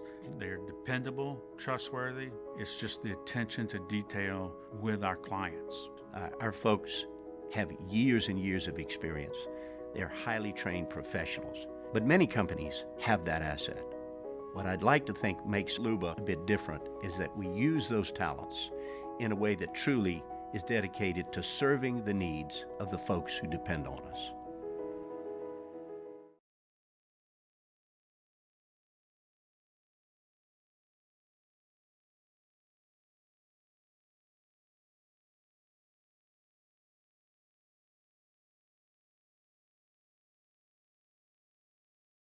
Dylan Cruz here to tell you about Six Rings Baseball and Softball Camp. If you live on the North Shore and play ball, go to Six Rings Camps with former LSU assistant coach Dan Canaveri. His knowledge is second to none, and your child will improve and have fun doing it. Camps were held at Coquille Park and Six Rings Academy in Covington with 4 sessions over the summer. Full day and morning only sessions are available from ages 7 to 13. Go to sixringsbaseball.com or call 985-206-9096. Learn the game to love the game.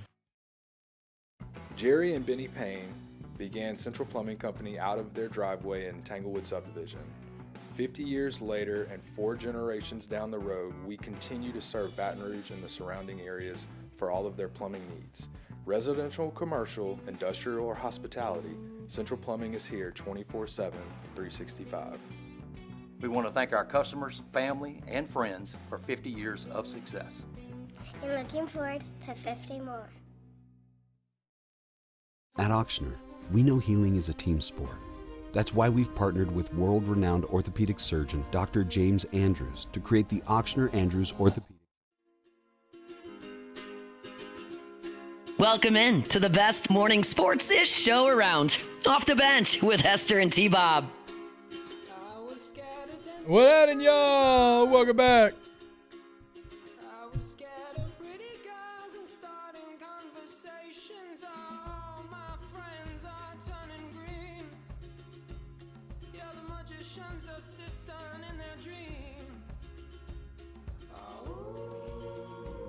Okay, guys, here's the thing on the Elon salute, dude. I don't think he's a Nazi. I don't think he was doing a Zeke Heil. Also, though, doing a full-on Roman salute, you know how that's going to be interpreted. It's the same thing as how the swastika was a symbol of peace forever and then got co-opted. And now, like, if you're one of the guys being like, what is the Roman salute? That's the same thing as, like, proudly displaying a swastika and being like, well, for hundreds of years, they were the symbol of peace. Like, actually true, yes. But you know how people are going to take it. What are we talking about here, dude? What are you talking about? He knew what he was doing. Or he just got too pumped up. I don't know. I love the Romans.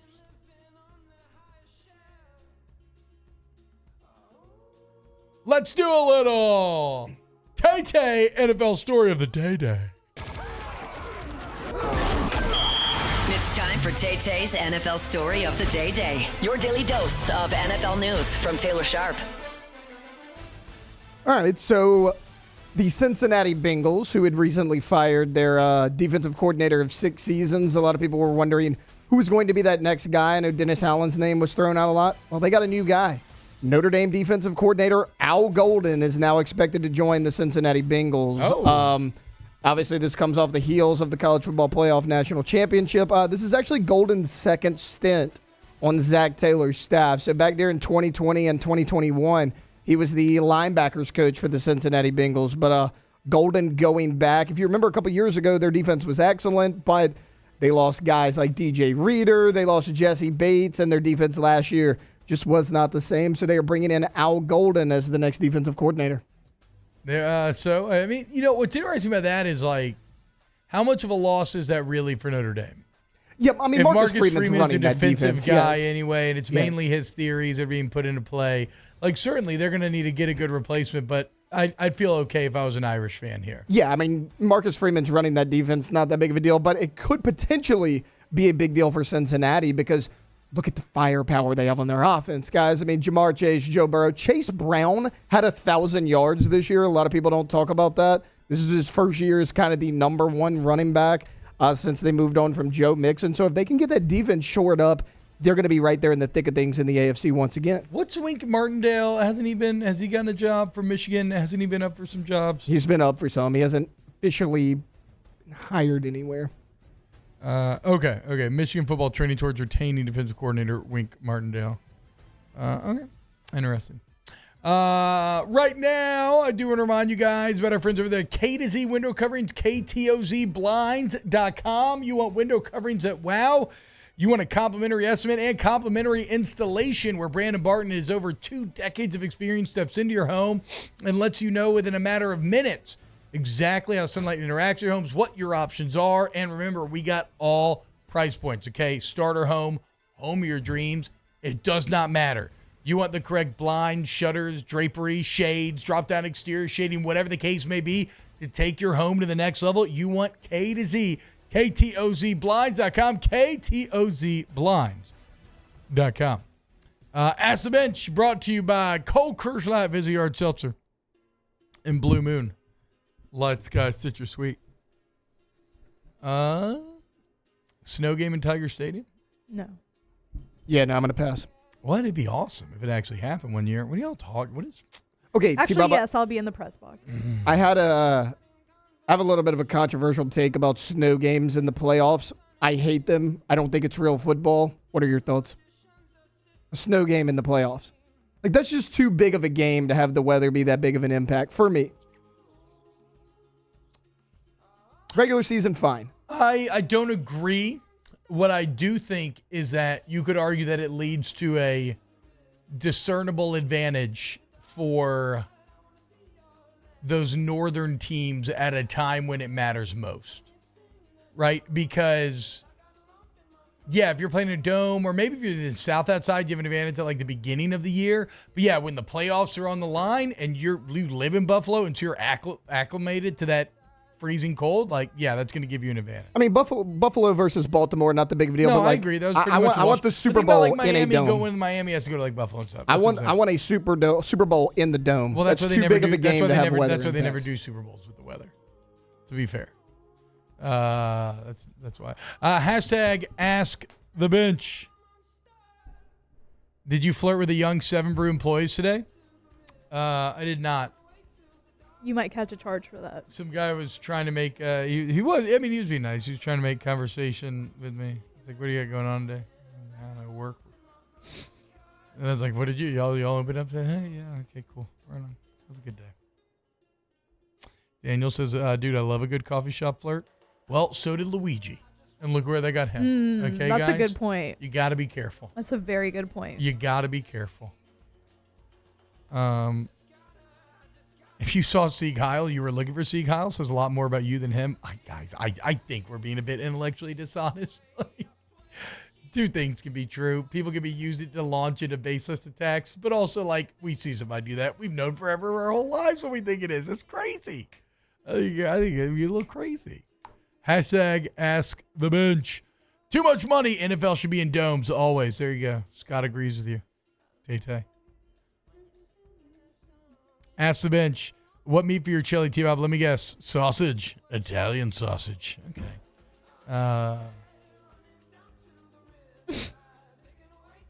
Sorry. I'm trying to watch the video again. Sirloin? I'm trying to watch the video again because you showed me earlier, but I want like a better look of it. And somebody AI'd him like jumping, and the jump looks like a swastika. Ask the Bench. Dude, my favorite AI video of the weekend is Barron Trump being 13 feet tall and in the building. Unbelievable. Would you rather play a game in the snow or the mud? Snow, for sure. No doubt. Yeah, mud. At this point, I just don't like the cold. It's really not that. It's not that big of a deal. My body hurts. Off the Bench coming up tomorrow. We love you guys. See you then. Off the Bench. Family owned and community driven. Service Chevrolet Cadillac, a legacy you can trust since 1972.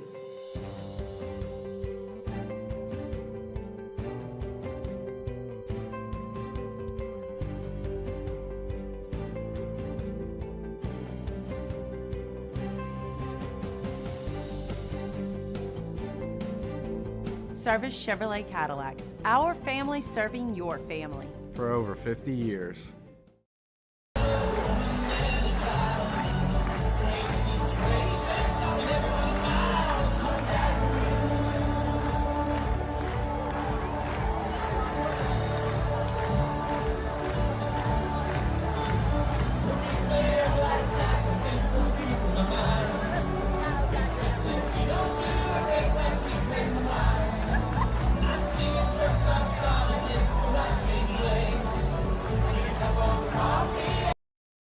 Breck teamed up to reimagine your parks, and you imagined big. With your help, we went to work, creating 12 beautiful community parks across the parish. A family-sized water park, miles and miles of trails, and parks just for your dogs. There are more places to splash, to explore, to run wild, and even soar. You imagined, we delivered. Go